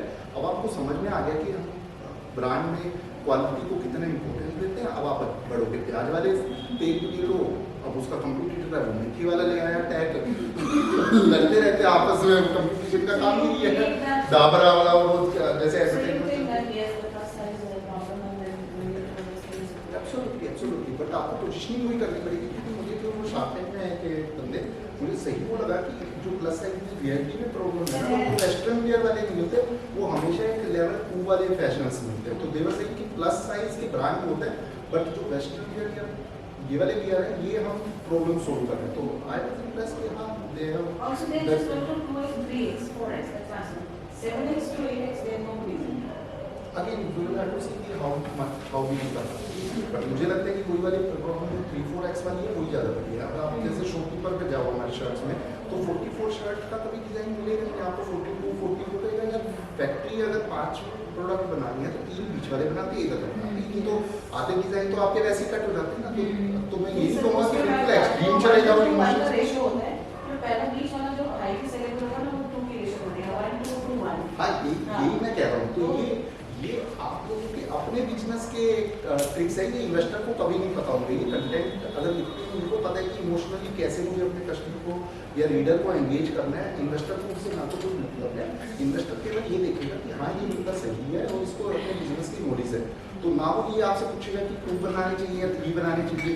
बट एकदम से अगर आप कहोगे 7x बनने चाहिए, तो मेरे माइंड में ये जाएगा कि क्या सच में 7x की इतनी बड़ी मार्केट है भी है, क्योंकि हमें इस रूम में अगर 7x नहीं दिख रहा तो मुझे लगेगा नहीं है। या मैं अगर आज रोड पर जाऊँगा या पूरे कॉलेज में घुमाऊँगा, कोई टीचर कोई उस साइड में नहीं दिखाई देगी, तो आई विल कि वो मार्केट नहीं है। तो वो मेंटेलिटी जो हमें दिखता है वही सबसे ज़्यादा हमें समझ में आता है। Or I can put it in that way that we are making for the stage also, but we are going up to 7x also. If there is a problem, 7x. But वो आपकी pitching नहीं है, वो आपका USP नहीं है। कि मैं अगर 7x तक जा रही हूँ नहीं है, आपका यूएसपी वही है कि what design you can offer, at what size you can offer, at what price you can offer. तो अगर आप इन 3 चीज़ों के आंसर निकाल लोगे तो आपका प्रोडक्ट अल्टीमेटली तो प्रोडक्ट ही नहीं है। ठीक है, अब ये भी देखते हैं कि प्रेजेंटेशन में से क्या बचा रहेगा। बट बजा रहा बातों में या प्रेजेंटेशन करें एक्शन बढ़ गया। तो देखिए समराइज किया मैंने, एक तो होता है फंडिंग टाइप, क्या क्या होती है। एक तो एंजल इन्वेस्टर होते हैं हमारे जैसे, एक होता है इंस्टीट्यूशनल राउंड होता है जो आपने नाम सुने होंगे, सिको या एक्सेल पार्टनर, 2-4 नाम आप ही बता दीजिए कुछ में फंड्स के नाम। फ्लूइड पीसी तो मेरा ही फंड का नाम है, that is also an institutional Kalaari investor, 9 unicorn venture, so these are the funds which invest, so these are the institutional rounds. एक होता है स्ट्रेटेजिक इन्वेस्टमेंट राउंड, जिसमें फैमिली ऑफिसेज वगैरह आपके पास आ जाते हैं कि आपने सप्लाई के पास है, जब कपड़े का काम है, सप्लाई का भी कपड़े का काम है, उसमें कहा यह सिनर्जी नजर आ रही है, मैं पुराने स्टाइल से माल बेचता हूँ, आपके पास न्यू टेक्नोलॉजी ऐसा करता हूँ, मैं आपको 10 करोड़ दे देता हूँ और मैं आपको इन्वेस्ट करता हूँ। तीन तरह के इन्वेस्टर आपको मिलेंगे। Isn't it, Aditya Birla Group has just bought about 2,700 brands all over India. This is what is a strategic investment? I will not tell that that is a strategic investment, or he is not a strategic investor for you. That is a concept of merger and acquisition. When you have reached a stage where you can sell those person. अगर आपको strategic investment में क्या होता है कि आपको कोई stage से शुरू करता है 10% 20% स्टेक लेता है, कई बार वो आपको कंफर्म कर देते हैं कि मैं धीरे धीरे करके 49% ले लूँगा। अगर आपको न्यूज़ इसके बारे में पढ़नी है तो आप पढ़िए, ITC ने जो योगा ब्रांड खरीदा है तो उसने अभी से कह दिया कि आप ग्रो करते जाइए, आप इतना ग्रो करेंगे तो मैं आपको 1 साल बाद इतने शेयर ले लूँगा। तो he has given he time table itself कि हर क्वार्टर में आपका कितना कितना स्टेक लूँगा और उसका वैल्यूएशन आपकी ग्रोथ से डिफाइन होगा। अभी मैं आपको एक्स अमाउंट दे रहा हूँ, इसके बदले 25% शेयर ले रहा हूँ, 5% में 5 बार में लूँगा और ऐसे लूँगा और उसका फार्मूला डिराइव करके। तो that is A kind of strategic investment. और उसके बाद भी वो यही कह रहा है कि मैं आपका 100% ले लूँगा या मर्ज करूँगा, इससे कि मैं आपको 51% तो आपके पास ही रहने दूँगा। So ultimately it will be like partnership. He will start as an investor, but ultimately तो आपने एक अच्छा वर्ड पकड़ा है, हमेशा जब इन्वेस्टमेंट होती है दैट इज ए पार्टनरशिप। जो मैंने स्टार्टिंग में कहा ना कि I am investing in x amount of capital, I am becoming a partner. But in that case, we can say partnership is for temporary basis till the time the investor takes the exit. नहीं, ITC का intention ही नहीं Like, है। I'm not talking about ITC, I'm talking about in general. Correct, Right? That is temporary. हम तो मजाक में कहते हैं कि शादी इसलिए होती है इन्वेस्टर और फाउंडर की डाइवोर्स लेने के लिए। कोई भी इन्वेस्टर चाहता ही नहीं है कि अपने फाउंडर के साथ लाइफ टाइम रहे। वो कह रहा है यार तुम हर महीने क्वार्टर में फोन करके पूछेगा इस हफ्ते एग्जिट आ सकता है क्या, यार कैश फ्लो कुछ है, कोई है इन्वेस्टर तो वो मतलब पहले तो शेयर होल्डर एग्रीमेंट साइन करने की जल्दी, फिर एग्जिट लेने की जल्दी, क्योंकि जितनी जल्दी एग्जिट आएगा इसका मतलब आपको उतना ही अच्छा एग्जिट है। तो ये तो इसका फ्रेंडशिप ही टेम्परेरी है। तो आपने एक सही वर्ड बता दिया, this is a temporary partnership. अच्छा, एक क्वेश्चन और है, क्या इन्वेस्टर अपनी मर्जी से इसे ले सकते हैं कभी भी? काम कर दे शेयर की लॉजिक। मेरे को तो आपकी कंपनी में इंटरेस्ट नहीं आ रहा, आप काम कर रहे हो, मुझे नहीं लगता कि आपसे कोई पैसा बन गया। इसको in other way right of बोलते हैं, आपके शेयर आपको, ताकि हम भी एक आध बार कर लेते हैं। नहीं, पर कौन सा होगा मतलब फाउंडर में पैसा दूसरा हो सकता है, दूसरा हो सकता है। मैं एक और बात बताता हूँ कि मान लीजिए मैं आपकी इन्वेस्टर हूँ, मुझे कैश करंट चाहिए, ये मेरी फ्रेंड है, मैंने इनको कहा कि आपके पास इस टाइम पर आपका रियल एस्टेट में इसके पैसा है, मैंने 5 करोड़ रुपये इनमें इन्वेस्ट कर रखे, वैल्यूएशन करंटली रफली 10 करोड़ है, क्या आप मेरे आधे शेयर 5 करोड़ में दे दोगे? तो हम आपस में ही एडजस्टमेंट करके मैंने किसी बायर को शेयर ले लिए। शेयर होल्डर एग्रीमेंट में लिखा होता है आपकी सेहत पर कोई फर्क नहीं पड़ रहा, क्योंकि मैं अपने शेयर चाहे अपने बेटे को गिफ्ट करूँ, अपनी वाइफ को दूँ, मैं किसी और को फ्री में दूँ, किसी से पैसे लेके दूँ। आपकी कंपनी में तो आपने केवल एक एंट्री पास कर दिया, हमें सिंपल की मैंने शेयर सर्टिफिकेट उसके नाम पे ट्रांसफर करके दे देंगे, साइन करके आपको कुछ नहीं देंगे। इसी को कहते हैं कि we are merging or we are that the company is taking over us. नहीं, वो तो बिल्कुल ही अलग है। वो तो मैंने जो ITC वाला बताया, हाँ, वो। योगा वाला, कि अगर वो 49% की जगह कहता है इस कंपनी का 100% खरीदना है, तो वो मर्जर एक्विजिशन, जैसे बिस्लरी को उन्होंने टाटा कंज्यूमर ने खरीदा, that is an acquisition, that is called merger and acquisition. Merger अलग चीज़ है कि दो बराबर की कंपनियां मर्ज करके एक तीसरा ब्रांड बनाए, that is a merger. Acquisition means Baahubali about some small player, भाई आ जाओ तुम मेरे में मर्ज हो जाओ, मेरे पास सरप्लस पैसा है, डिविडेंड बांटूंगा तो कुछ फायदा नहीं होगा, बट अगर आप मेरे में मर्ज होगे तो हम सिनर्जीज ला सकते हैं, स्केल ला सकते हैं। आपके 10 खर्चे तो कम कर देंगे, क्योंकि आपके डायरेक्टर भी चाहिए, ये भी चाहिए, तो आपकी स्केल मर्जिंग की वो आ जाएगी। Like Vodafone and the other company. Idea. They merged and they become. And now they have become VI, तो दोनों बराबर के। तो आपको जब अप्रोच करना है तो आपको कैसे अप्रोच करना है? एक तो एंजल इन्वेस्टर्स हो सकते हैं, तो आप अगर अपने गूगल सर्च करेंगे तो you will find various reporting या उसके जो आप इस टाइम पर एक्टिव एंजल इन्वेस्टर्स हैं उनके नाम आ जाएंगे, नेस्को ने भी रिपोर्ट पब्लिश कर सकते हैं। दूसरा, इंडिकेटर्स और जो एक्सीडेंटर्स का pitch session, they keep inviting the angel investor, so you can go to the incubators and accelerator and request कि आपके यहाँ पर नेक्स्ट पिच सेशन का हो रहा है, मुझे अगर उसका मिल जाएगा एक्सेस तो मैं चलेगी। जैसे आप ये बनस्पति विद्या भी हो सकते हैं, ये वाला भी हो सकता है, बिग टेक हो सकता है, तो you can approach these people and you can see from the Google और सोशल मीडिया कि कौन लोग ज़्यादा एक्टिवली एंजल इन्वेस्टर को अपने यहाँ पर बुलाते हैं पिच सेशन सुनने के लिए। तीसरा, फंड हाउसेस होता है, जिसके लिए अभी मेरे हिसाब से जितने लोग यहाँ पर बैठे हुए नहीं होते हैं, तो आपको उनको अप्रोच करने में भी टाइम वेस्ट नहीं करना चाहिए, क्योंकि वो लोग आपसे थोड़ी लेटर स्टेज पर आएंगे। अभी जो आपका सही स्टेज है that is largely angel investor और एंजल मेंटर। और you. मैंने लेटर स्टेज का Sorry. बट मैं कनेक्ट करने में सबको हेल्प कर सकता हूँ, कोई दिक्कत नहीं है। तो मैं मेरा जो आता है वो VCs में आता है, तो यार सीढ़ी अप्रोच VC को नहीं वो तो मैंने अभी एग्जांपल दिया। तो जो मेरी शुरुआत थी ऊपर से ही हुई थी, मैं भी अपना धीरे धीरे करके अपने आप को प्रमोट करता जा रहा हूँ। तो अगर हम 2 साल पहले मिले होते तो मैं एंजल इन्वेस्टर ही था। चौथा मैंने बता दिया मफतलाल, जैसे फैमिली ऑफिस है, कमला पसंद वालों को तारा वेंचर है। तो ये जितनी भी फैमिलीज हैं इन्होंने 100-200 करोड़ रुपए सेट असाइड कर लिया, वहाँ पे प्रोफेशनल टीम हायर कर लिया to evaluate the startups for them. They are interested to invest at early stage. उनको बड़ा राउंड करके थोड़ा ज़्यादा स्टेज ले मिलता है। कॉर्पोरेट्स में भी काफ़ी कुछ एक्शंस हैं, जैसे ITC ने क्या किया, उन्होंने एक सेपरेट टीम बना दिया ITC इनोवेशन। उनकी टीम है, वो इवैल्यूएट करते हैं जो FMCG प्रोडक्ट्स होते हैं उसमें इन्वेस्ट करते हैं। तो ये 5 मेथड है जिसके थ्रू आप इन्वेस्टमेंट रेज कर सकते हैं। आपके लिए मेरा सजेशन स्ट्रॉन्ग है, आप गूगल पर सर्च करके ये देखिए who are the best investment banker around. तो आप इन्वेस्टमेंट बैंकर चेक करिए, जैसे फंड2 है, वेंचर गैराज है। तो क्योंकि ना 2015-16 में बड़ा आसान था, लिंक्डइन पर लिखो एंजल इन्वेस्टर को, वही जो मैं कह रहा हूँ, अरे कोई डील आ गई, बड़ा खुशी की बात होती तो मिल लेते थे। अब इनका भी थोड़ा सा आलसी बना इतना हो गया कि कहते हैं कि यार इन्वेस्टमेंट बैंकर बीच में है तो सही। तो हम जैसे प्रॉपर्टी में होता है ना कि वो दिखा देगा प्रॉपर्टी, हम ढूंढने क्यों जाए, तो सेम है कि वो बता देगा कि 1-2 डील अच्छी है तो मैं उसको देखूंगा, नहीं तो नहीं देखूंगा। तो आप भी इसे अप्रोच करें इन्वेस्टमेंट डायरेक्टली अप्रोच। 4 साल पहले मैं जब सेशन लेता था मैं यही बोलता था सबको लिंक्डइन पर अप्रोच करो, और मैं कहता हूँ किसी को डिस्टर्ब मत करो, क्योंकि इन्वेस्टमेंट बैंकर को ज़्यादा बेटर है। और ये वाला तो बहुत ही अच्छा मेथड होता है। अगर कोई एक्सीलेंटेड प्रोग्राम कोई प्रोग्राम कर रहा है उसमें तो लोग माइंडसेट से आते हैं कि हम इन्वेस्ट करते हैं, इन्वेस्टमेंट बैंकर फिर भी वो अप्रोच करे, वो कहीं नहीं इस महीने पैसा नहीं है, बट वो उसमें वो कर रहा है। वो डिविडेंड और अपनी कैपिटल नीड की बात करेंगे, हमारे बिल्कुल करेक्टली कोई इन्वेस्टर डिविडेंड के लिए इन्वेस्ट नहीं करता, केवल उसको कैपिटल लेनी चाहिए स्टार्टअप। आपको ये होमवर्क करना है जब आप फंडिंग के लिए जा रहे हैं, आप अपना मन पेजर समरी बनाओ। BK सर ने शायद मेरी पोर्टफोलियो कंपनी का मन पेजर सबको भेज दिया। वो मैंने इसीलिए भी टेंशन भेजा नहीं लिया, तो उससे मेल आर्ट करवा देना, कोई बात नहीं है, वो तो मेल्स का ही भेजा है कुछ और नहीं होगा तो पोर्टफोलियो कंपनी की सेल बढ़ेगी, उसका फायदा होगा। तो एंजल इन्वेस्टर का यही काम होता है कि अपनी ब्रांड की या अपनी पोर्टफोलियो कंपनी की प्रमोशन करते रहना, पीसेल के बारे में बताते रहना, ऑटोमेल के बारे में बताते रहना, जहाँ कहीं कहीं नहीं पा रहे। बट वन पेजर से आपको ये समझ में आएगा कि एक ब्यूटीफुल सा वन पेजर बनाना है। किसी इन्वेस्टर के पास टाइम नहीं पूरी नजर का। एक मेथड होता है कि 1 मिनट की पिच रिकॉर्ड करके भेज दो, बट वो भी अभी आइडिया अच्छा नहीं चल रहा, क्योंकि हम लोग मीटिंग में होते हैं ना, कोई कांट हियर द पिच।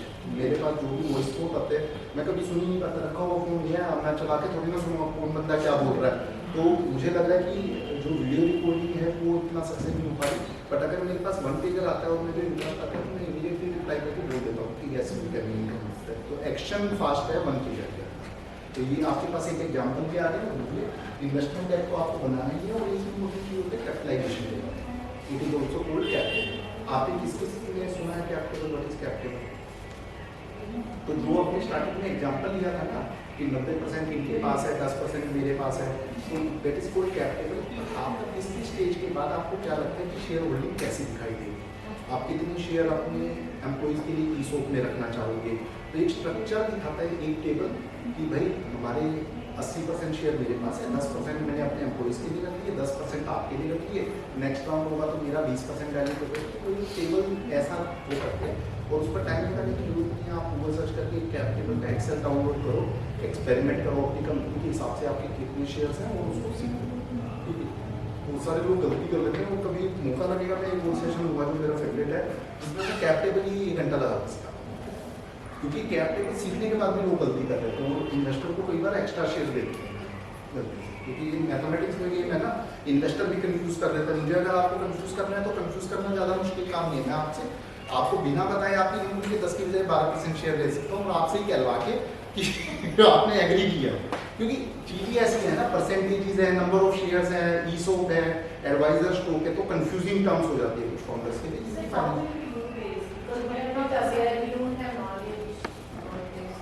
ठीक है सर, तो वही एक और सेशन रख पाएँ, मुझसे भी अच्छे स्पीकर कर पाएंगे, क्योंकि आज का टॉपिक तो ये है ना, पैसा लेके आना है। बट रिसर्च करो, कैपिटलाइजेशन टेबल के ऊपर भी आपको कुछ वीडियोस मिलेंगे यूट्यूब पर, कोई ना कोई यूट्यूबर होता है हमारे दोस्त बोलते हुए मिल जाएंगे हाँ। What point should be there in my way? नहीं आप देखिए बीके सर ने ये पे भेजा है मैं वही तो बोल रहा हूँ मैंने अपनी पोर्टफोलियो की एडवर्टाइजमेंट भी कर दी ना इंडायरेक्टली तो I am investor in automates तो अपर्णा इज द फाउंडर तो मैंने उनको बोला कि अपर्णा का भी एक सेशन करवाई कि उन्होंने मुझसे कैसे रेस किया सब्सिक्वेंट राउंड कैसे रेस किया इंक्यूबेटर्स का माइटी की स्कीम्स का कैसे ये एक ऐसी स्टार्टअप है जिसने सारे बेनिफिट लिए उन्होंने सीड इंडिया स्कीम से भी पैसा लिया हुआ है पटना में उसने माइटी में भी अप्लाई किया हुआ है शी विल गेट फंड मुझसे भी ली है वीसी फंड से भी मतलब सर वेरी आपसे लिए it means now she is a big name तभी आपसे लिए because you told us no नहीं लगी रही मतलब है ना तो हसलर है मैं 3 साल से जानता हूँ 3 साल मुझे इन्वेस्ट किए हुए 1.5 साल हो गए यार मेरा लेटेस्ट नहीं है लेकिन इस राउंड के लिए जो मेरी फोटो है ये मेरी पार्टनर की अपराजिता तो शी इज एडवाइजर मैंने इनको एडवाइजर बनवाया कि आप इनको बेसिक चीज़ें देखो तो दैट्स हाउ कंपनी स्ट्रक्चर की एडवाइजर एक अच्छा होना चाहिए एक आपका बेसिक फंडा ठीक होना चाहिए और दूसरा हसलर होना चाहिए आप मेरा यंगेस्ट फार्मर पता किस स्टेज का है 20 साल का she is 18 अगर आपने इन्वेस्ट किया तो फिर रिकॉर्ड टूट जाएगा तो ये इस company name is V360 based out at Bhopal तो कॉलेज ड्रॉप आउट है बट बढ़िया कर रहा है मतलब मैंने तो ऐसे भी सुनी थी कि सुननी है मना ही करना बट इंटरेस्ट नहीं तो वही है कि और बट उसने आप मुझे बताया कि जो आपको मैंने पिच करी वो मेरी 135वीं पिच थी मुझे आपसे पहले 134 लोग रिजेक्ट कर तो एक स्टेटमेंट बन गई है जिसको ये इंस्टीट्यूट में रिपोर्ट करके अपने को पब्लिश किया कि तुम मेरे पास आते हो जब तुम्हें 40 इन्वेस्टर मना कर देते हो तो तुम कहते हो सर आप तो मेरी फंडिंग ही नहीं करवा पा रहे ये बंदा 134 के बाद 135वें नंबर पे अमित के पास पहुंचा और I invested at 16 crore rupees valuation this January only now he has raised at 54 crore rupees तो ये ड्रॉबैक है तो आप तो नहीं लोगे समझ में आना चाहिए it takes a lot of patience to pitch these many times one literally उसका तो एक और एग्जांपल है कि ये जो बंदा था मुझे किसी और इंडस्ट्री में बोला कि आप सेकंड ओपिनियन दे दो क्योंकि आपका एचआर अच्छा चलता है तो इजी इनटू एचआर तो आप ठीक है वो सात के बाद 7:30 बजे बात करूँगा मेरे माइंड में ये मना तो करना ही है कोई बच्चा कुछ करेगा क्या समझाएगा उसको तो वैसे ही कुछ मेंटरिंग करके 10 मिनट में खत्म कर दूंगा मतलब मैंने लिटरली अपने वाइफ को भी बोला कि 10-15 मिनट की पीछे सुनना पूरे घंटे पीछे चली वो मैं क्वेश्चन पे क्वेश्चन उसके पास हर आंसर था तो फिर जिसने मेरे से ओपिनियन ली थी मैंने कहा आप करो या नहीं करो मैं तो इन्वेस्ट कर रहा हूँ मेरे को तो सेकंड वैलिडेशन ही चाहिए था तो I am investing along with you but I was confuse कि ये कुछ कर तो रहा है ये चलेगा या नहीं चलेगा तो मुझे नहीं पता ये क्या कर रहा है बट ये चला देगा इसको जो भी चलाएगा ये prove if I may ask what was the product product is very simple कि employer can use that software and put that software into the employee's laptop or the machine where the data entry work is involved and this software track की वो उनकी performance कैसे productivity क्या है और इसमें USP ये है कि बाकी सब जो products होते हैं वो नॉर्मली कंप्लेनिंग नेचर के होते हैं कि जिसमें employer को सब कुछ बताते हैं ये employee को लाइव बताते हैं कि आपने अगर आज ये 4 काम अच्छे करे होते तो आपकी productivity ऐसे बढ़ सकती थी तो और लास्ट में उसी के बेस पर उसकी प्रमोशंस और सैलरी इंक्रीमेंट वगैरह सब वहीं से ड्राइव हो जाते हैं वहीं पर वो पैरामीटर डाल देते हैं कि अगर आप ये पैरामीटर अचीव कर लोगे तो कम्युनिकेशन गैप नहीं है नहीं तो हमेशा एम्प्लॉयर को लगता है कि मैं ये काम नहीं कर रहा और उसको लग रहा है मैं काम कर रहा हूँ तो वो सॉफ्टवेयर बता देता है कि इसको इतना प्रमोशन मिलने के फिर कोई कंफ्यूजन नहीं appraisal, feedback, everything. तो अभी much appreciated by employees I guess much needed by employees I बहुत ही guess अच्छा कर रहे हैं most probably IRCTC will also become there so they are on the last stage of this तो किसी भी मौका लगेगा उसको भोपाल से बुलाएंगे आप देखना उसको मॉक पिच करवाते हैं उसको कहते हैं यार तो 135 तो कर चुका तो एक पिच करके दिखा हमें कि कैसे करते हैं तो यही इम्पोर्टेंट पॉइंट है पिच को जितना किसी करोगे उतना अच्छा है क्योंकि क्वेश्चन आंसर के ज़्यादा क्वेश्चन मिलेंगे हर इन्वेस्टर अपने हिसाब से एक टाइम एलोकेट करके रखता है अपने बिजनेस को उसके लिए जितना आप उसको क्वेश्चन पूछने के लिए मौका देंगे ज़्यादा पॉइंट ही लिखा कहते हैं कि जितना क्वेश्चन आंसर के लिए टाइम देंगे उतना अच्छा है ठीक है अगर उसके आंसर सोल्व हो गए तो प्रोबेबिलिटी ज़्यादा है कि वो इन्वेस्ट करेगा रादर देन कि हम मूवी की तरह एक उसको सुनाया है और उसके बाद उसके 10 क्वेश्चन माइंड में ही रहते हैं बिजनेस प्लान समराइज होना चाहिए ऐसा नहीं कि उसको कहोगे बिजनेस प्लान आपको मेल कर रहा हो और आप पढ़ लेना 5 स्लाइड का बनाओ एक समरी होनी चाहिए डिटेल वो जितना जाना चाहिए उतना आपके पास रेडीली अवेलेबल होना चाहिए एक्सेल में एक्सपीरियंस होता कि मैटर करता है, इस पर एम्फोसाइज करें तो मैंने बताया कि अल्टीमेटली लोगों का पैसा लगने वाला होता है। तो बिजनेस की एक इम्पोर्टेंट चीज़ है मार्केट साइज वगैरह के हिसाब से, but at the end of the day अगर उसको फाउंडर पे बिलीव नहीं है, no one will. Waiting on a horse. And they are getting on the jogging. Yes, investors bet on jockey. But horse का भी स्वास्थ्य होना और अच्छा होना जरूरी है, जॉकी भी कुछ नहीं कर सकता अगर हॉर्स नहीं है उसके पास, तो वो तो फंडामेंटल है ही। इसलिए मैं यही कहता हूँ कि ये स्टेटमेंट बिल्कुल 100% एक्यूरेट है। जॉकी भी कुछ नहीं कर सकता अगर उसके पास सही बिजनेस या सही प्रोडक्ट नहीं है, बट अगर जॉकी एक्सपीरियंस है तो वो कहीं ना कहीं बिजनेस को प्रिडिक्ट करके अपनी लाइफ बना लेते हैं, उसको कैसे मिले चाहिए।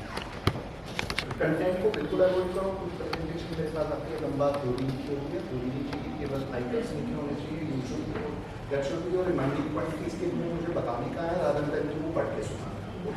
और इमेजेस और चार्ट जितने ऐड करोगे उतना अच्छा है। ये मेजर है होते हैं हर प्रेजेंटेशन के अंदर, मार्केट साइज कितना है, ब्रांड की आपकी क्या यूएसपी है, और ये सारी चीज़ें भी आपके पास मिल जाएगी आपको, मतलब नोट करने की जरूरत नहीं है। कि क्या है कंपटीशन के ऊपर हमेशा इन्वेस्टर बहुत फोकस करता है, क्योंकि उसको हमेशा ये जरूरत है कि आपका कंपटीशन से कैसे आपको बचोगे या कैसे उससे बचोगे। कंपटीशन का आपके आंसर बिल्कुल क्लियर होना चाहिए। कभी भी आप नहीं बोले मेरा कोई कंपटीशन, आपको इन्वेस्टमेंट बिल्कुल नहीं, क्योंकि इन्वेस्टर का सिंपल मानना ये होता है कि अगर कोई भी कंपटीशन नहीं है तो इसका मतलब कुछ तो गलत है, ये इंडस्ट्री एग्जिस्ट ही नहीं करती। तो क्लोजेस्ट कंपटीटर बता दो, दूर का बता दो, but you should have your unorganised organised है, तो there should be some company. Scalability का बात क्या है ये बता दीजिए। फंडिंग रिक्वायरमेंट क्यों है, कैसे, क्योंकि ये इंपॉर्टेंट क्वेश्चन होता है कि अगर आप 5 करोड़ चाहिए तो 5 करोड़ लेनी चाहिए, 50 लाख चाहिए तो 50 लाख, कोई भी अमाउंट आप बोलिए कि इन्वेस्टर पूछेगा कि why you require this money and how you will utilise this money, because then they will start thinking ये पैसा है। आप लोगों को वर्किंग कैपिटल और रिस्क कैपिटल के बीच में फर्क करना है। ये मेरा 3 साल पहले का पुराना टॉपिक होता था, मैं इसी पर आधे घंटे बता देता था, क्योंकि फंडिंग रिक्वायरमेंट के ऊपर टॉपिक है। अभी मेरी एक और खराब आदत हो गई, अच्छी है पता है, ये मुझे जो टॉपिक दिया गया है ना, ये कल शाम को मैंने देखा कि मैंने टॉपिक किया है। पहले क्या होता था, पहले डिस्कशन करके टॉपिक बनवाता था 2-3 साल पहले कि भाई मुझे इसी पर बोलना है। तो मैंने कल क्रिएटिव आया शाम को, तो मैंने पूछा, और कल ही मुझे पता लगा कि ये लास्ट सेशन है। मैंने कहा फिर तो सारे लोग घर जा चुके होंगे, कोई बचेगा? बोले नहीं, सब बड़े में रहेंगे। तो वर्किंग कैपिटल और रिस्की कैपिटल में क्या फर्क, जस्ट एक ऐसा Working capital and risky risky capital. I guess working capital is basically जो आपको normal functioning के लिए चाहिए, maybe for the rent, for salary and all those work. ठीक है, आपने दोनों एग्जांपल दे Okay. अब वर्ड सही बोल रहे थे, लेकिन एग्जांपल के टाइम पर आपने गलत कर दिया। अच्छा. Okay. And the second risky capital is that you should have certain amounts. Keep a certain amount. Yes. कि अगर कहीं से आपका नहीं काम चल रहा है तो you have some amount so that you can use that वो amount. तो प्रोविजन है, वो रिस्की कैपिटल नहीं है। वर्किंग कैपिटल और रिस्की कैपिटल के बीच में थोड़ा सा फर्क है। आपने इसके कितने लोगों को बर्न वर्ड पता है? What is burn? आप बताइए। Extra amount that you initially don't think that you will put in, but when you see there are losses or for any reason that you have तो to. मुझे अरोड़ा जी को कहना पड़ेगा 10 दिन एक्सटेंड कर दो ये कोर्स को, रिमूव करना है। इन्वेस्टर के पास जाओगे और उसको कहोगे बर्न ये होता है, वो पहले पूछेगा आपसे burn. money and we are not getting results whatever we are expecting. This का हमको चाहिए, तो that is we are burning our amount actually कि हमको नहीं मिला उसका ठीक result. है, हर डेफिनेशन में एक सेंटेंस ठीक आ रहा है, एक गड़बड़ा रहा है, कुछ कॉम्बिनेशन तो ठीक है, बट जैसे एग्जाम हो तो 2 में से 1 नंबर तो मिल जाएंगे, but amount answer of money you're running in a show on the part of working capital or marketing. जितना पैसा आप खर्च हो रहे हो एक बिजनेस को चलाने के लिए without even thinking that revenue कब और कितना आएगा, वो अमाउंट ऑफ बर्न कर रहे हो burn. I heard this word by burning by Joe example. And on Shark Tank also usually this word. फिर भी आप नहीं दे रहे। गलत बात है ना ये तो। Sir, Baiju, I think it's going into negative that, and but still its valuation is going up, or maybe there is they are investing a lot into market and they to Messi now recently. चलो मैं word को change कर देता हूँ। What is net profit? Net profit का जो उल्टा उल्टा होता है net loss, what is that? Net loss loss. क्या होता है? आपने तो उल्टा कर दिया। नेट लॉस वो लॉस हुआ कि जब सारा खर्चा और निकाल के जो माइनस हो गया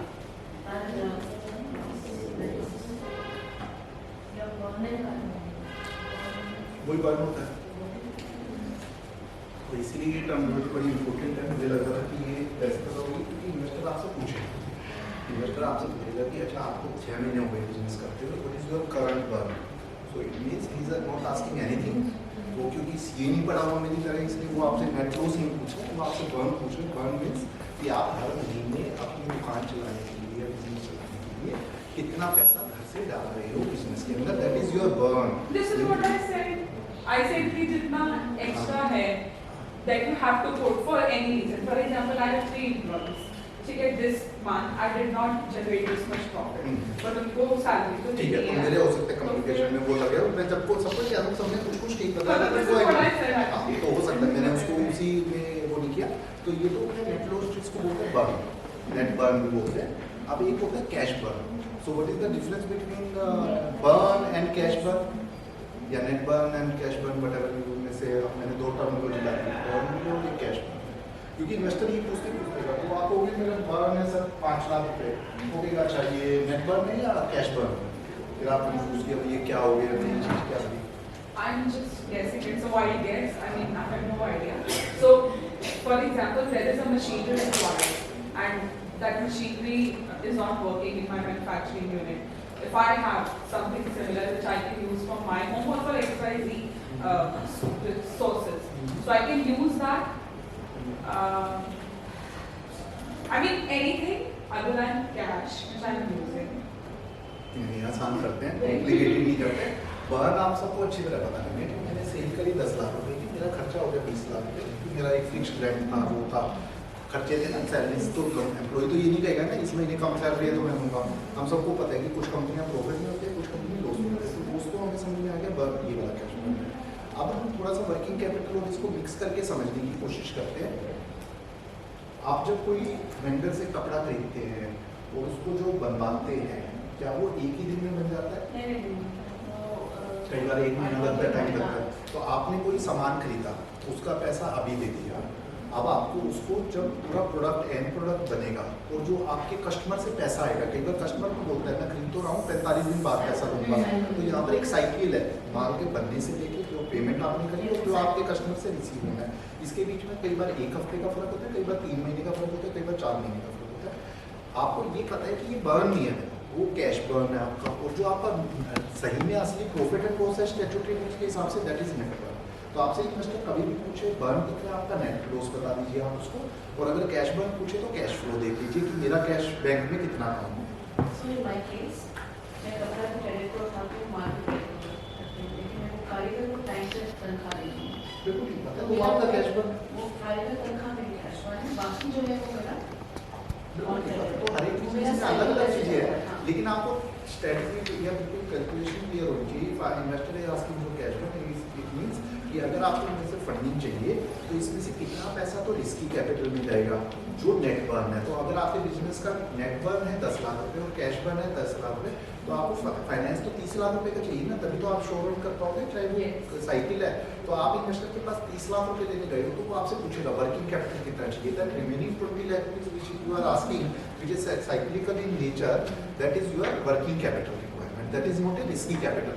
जो आप खर्च कर रहे हो 10 लाख रुपए खर्च कर रहे हो, 30 लाख रुपए आप 30 लाख रुपए खर्च कर रहे हो, 10 लाख रुपए रिवेन्यू कमा रहे हो, तो जो डिफरेंस नेट लॉस है तो बर्न है ना अभी, लेकिन उस बर्न को धीरे धीरे करके क्लोज करता जाना है। तो इन्वेस्टर आपसे कहेगा कि अच्छा किस स्केल पर आके आप ब्रेक इवन आओगे। तो आपने नेट लॉस और बर्न का मतलब समझिए और वर्किंग कैपिटल का। आपने आजकल शार्क टैंक में कुछ नई टर्मिनोलॉजी सुनी है, they are start asking about contribution margin, have you heard this terms? Contribution margin. तो आप गूगल सर्च करके अपने अपने बिजनेसेस के लिए CM1, CM2, CM3 चेक करिए, क्योंकि अब क्या होता जा रहा है कि मार्केट बड़ी मैच्योर होती जा रही है। पहले हमारा या हमारी टर्मिनोलॉजी से काम चल जाता है ग्रॉस प्रॉफिट और नेट प्रॉफिट। अभी कंट्रीब्यूशन मार्जिन क्या होता है कि अगर आप केवल डायरेक्ट कॉस्ट को लेस कर देंगे तो आपका CM1 आएगा, फिर अगर आप लॉजिस्टिक कॉस्ट और मार्केटिंग को लेस कर दोगे तो 2 आएगा, ऑपरेटिंग की कॉस्ट को कम कर दोगे तो CM1 आ जाएगा, जिसको हम ट्रेडिशनली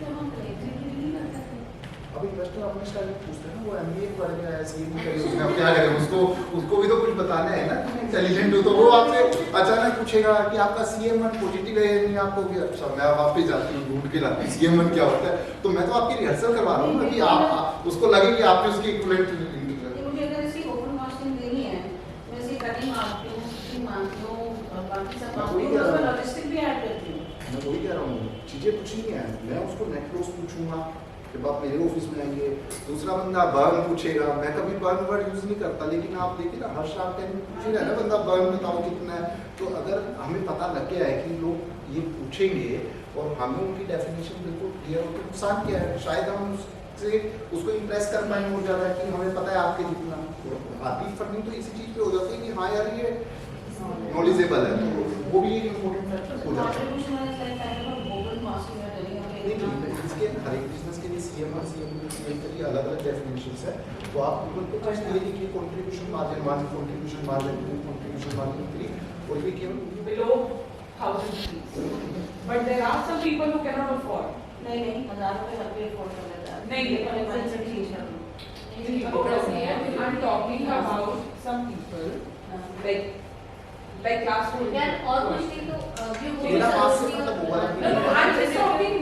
जैसे मैं हमने इंडिया के लिए बात तो मेरा पूछने का मतलब ये नहीं कि आप एयरपोर्ट क्या करेंगे, बट एटलीस्ट उसके पास इंटरनेट पेनिट्रेशन जो बंदा 50,000 रुपये महीना कमाता है, 1 या 2 बच्चे हैं उसके, तो वो आपका प्रोडक्ट अफोर्ड कर सकते हैं। तो अगर 1,000 रुपये का बैग है तो मेरे हिसाब से 50,000 रुपये पर मंथ जो लेडी कमाती है वो कर लेगी, 25,000 वाली भी ये सारे मिलता है ये सब। तो मतलब मैं अगर रिसेंट इनकम को तो मुझे लगता है मास्क होगा बैग वो होता है कि अब मैं कोई 25,000 रुपये का बैग बेचूँ मास मार्केट, क्योंकि अगर कोई बंदा 25,000 रुपये महीना कमा रहा है तो जरूरी नहीं कि एक ही बैग पर 25,000 रुपये खर्च करते हैं, कभी शादी वगैरह है तो वो फिर भी कर ले फंक्शन के लिए, but that is not mass market, depend करता है। और अभी I have seen some people who are quite comfortable when it comes to brands like Tommy. But the same people, because I'm talking about watches and all, but the same people are not comfortable with even with Baggett. Baggett is a very nominal, brand, but they are still not comfortable, or maybe for their own reasons. चलिए वो एक बात करते हैं, इसी बात को चलिए, तो एप्पल की वॉच जो होती है वो प्रीमियम के लिए है मासिक के लिए? Premium. But 4 masses के लिए होता जा रहा है। वही आपने अपने आप ही आंसर कर दिया, तो आप डेफिनेशन का फर्क है। आपने फिर से बात करूँगा कि मैं दुबई में किसी के साथ बैठा हुआ था, तो यहाँ पर क्या है कि हम प्रीमियम कैटेगरी क्या मानते हैं कि अगर किसी ने एप्पल की वॉच पहनी हुई है तो भैया एप्पल की वॉच पहनी हुई है, तो एक माइंडसेट हमारा हो जाता है। वहाँ पे कोई एप्पल की वॉच नहीं, कोई वॉच नहीं रखता, रोलेक्सो के बिना कोई नहीं। मतलब अगर किसी ने वो वेरेबल पहना हुआ है तो लोग उसको अलग निगाह से देखते हैं कि इसने रोलेक्सो की या ये महंगी घड़ी क्यों नहीं खरीद रखी। तो वहाँ पर एक नया सोल्यूशन आया है उसका वेरेबल का, एक बैंड आया है, तो लोग पहले बैंड खरीदते हैं 50,000 रुपये का।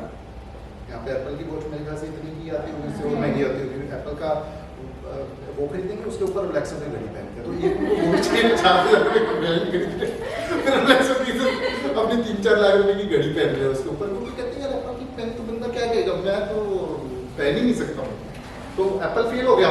Like, you're absolutely तो right. That's why I am saying इसकी कोई राइट डेफिनेशन नहीं हो सकती, तो you should know. And these people, I mean, my sister works in Bollywood, so she usually works with Akshay Kumar. So whenever a new iPhone comes, so he says, he's Punjabi, so so my sister also says, हाँ sir, है मेरे पास. So he's always done. You are working as an employee and I'm the actor, and we both are using the same. So sometimes उनके ego पे आते हैं. बिल्कुल। तो team के बारे में हमने बात कर ली कि एज ए इन्वेस्टर वर्क करते हुए लोग कितने इन्वेस्टर, कितने फाउंडर्स हैं, उनके एक्सपीरियंस क्या है, उन सब में रोल्स एंड रिस्पॉन्सिबिलिटी कैसे रखनी है, ओवरलैपिंग तो नहीं कर रहे, तीनों लोग मार्केटिंग के हैं, ऑपरेशन में कोई है। तो according to the sector they will evaluate the co-founder sector. Competition check करेंगे, यूएस की आपको पता होना चाहिए, मोड पर पता है हमें, mode what is mode? Investor suddenly ask you what is your mode? MOAT। Google search करो, गूगल पढ़ के बता दो व्हाट इज मोड। ये सारी टर्मिनोलॉजी है ना, सीख लो, ये तो वहाँ पर उनसे पूछोगे ना, क्योंकि मैंने भी वैसे है ना कहीं पर कुछ सोचा कि ये बेसिक पता है, मैंने भी थोड़ा आगे ले गया, लेकिन मुझे लग रहा है कि अरोड़ा जी को कहना पड़ेगा 1-2 सेशन और करवाओ केवल टर्मिनोलॉजी के ऊपर।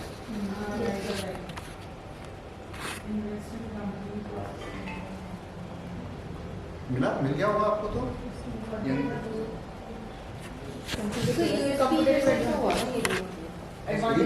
कोई भी चीज अलग नहीं है, देखो वर्ड तो वही है, बट होगा क्या, अब आप मीटिंग में बैठे हो, पिच कर रहे हो, अचानक उसने कह दिया व्हाट इज योर मोड, आप बोलोगे क्या sir, what is your mode, फिर वो स्पेलिंग क्या सर, तो क्या चलो छोड़, फिर ठीक है आगे बढ़ते हैं। तो that's why I am saying this words are actually important. है कुछ नहीं यूएसपी में, अगर आप वैसे भी देखो तो मैं कहीं यूएसपी पर जाके ही तो मोड पे रुका था, कहाँ था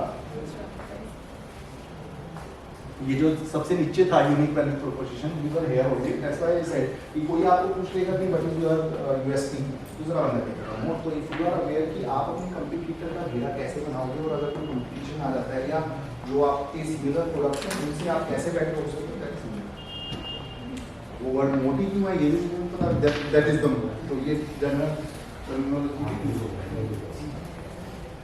बिजनेस मॉडल के ऊपर हमने बात कर ली, हमने सबने शार्क टैंक में देखा हुआ है, जो नए सज्जन आए हैं अमित मेरे नाम वाले, वो एक ही चीज पूछते हैं यार आराम से समझा दो, तुम्हारा है ना ऊपर से टॉप लाइन कितनी है, खर्चा कितना है, यूनिट इकोनॉमी समझा दो। तो आपको अपने बिजनेस की यूनिट इकोनॉमी पता होनी चाहिए। यूनिट इकोनॉमी का मतलब क्या होता है कि एक यूनिट अगर आप बनाओगे तो सेल प्राइस क्या है, कॉस्ट क्या है, और नीचे तक नेट प्रॉफिट तक आते हैं किस तरह के खर्चे हैं, ताकि मैं एक विजुअलाइज कर सकूँ कि कहीं आप ऐसा तो नहीं कर रहे कि 100 रुपये की चीज बना के 80 रुपये की पहुँचे।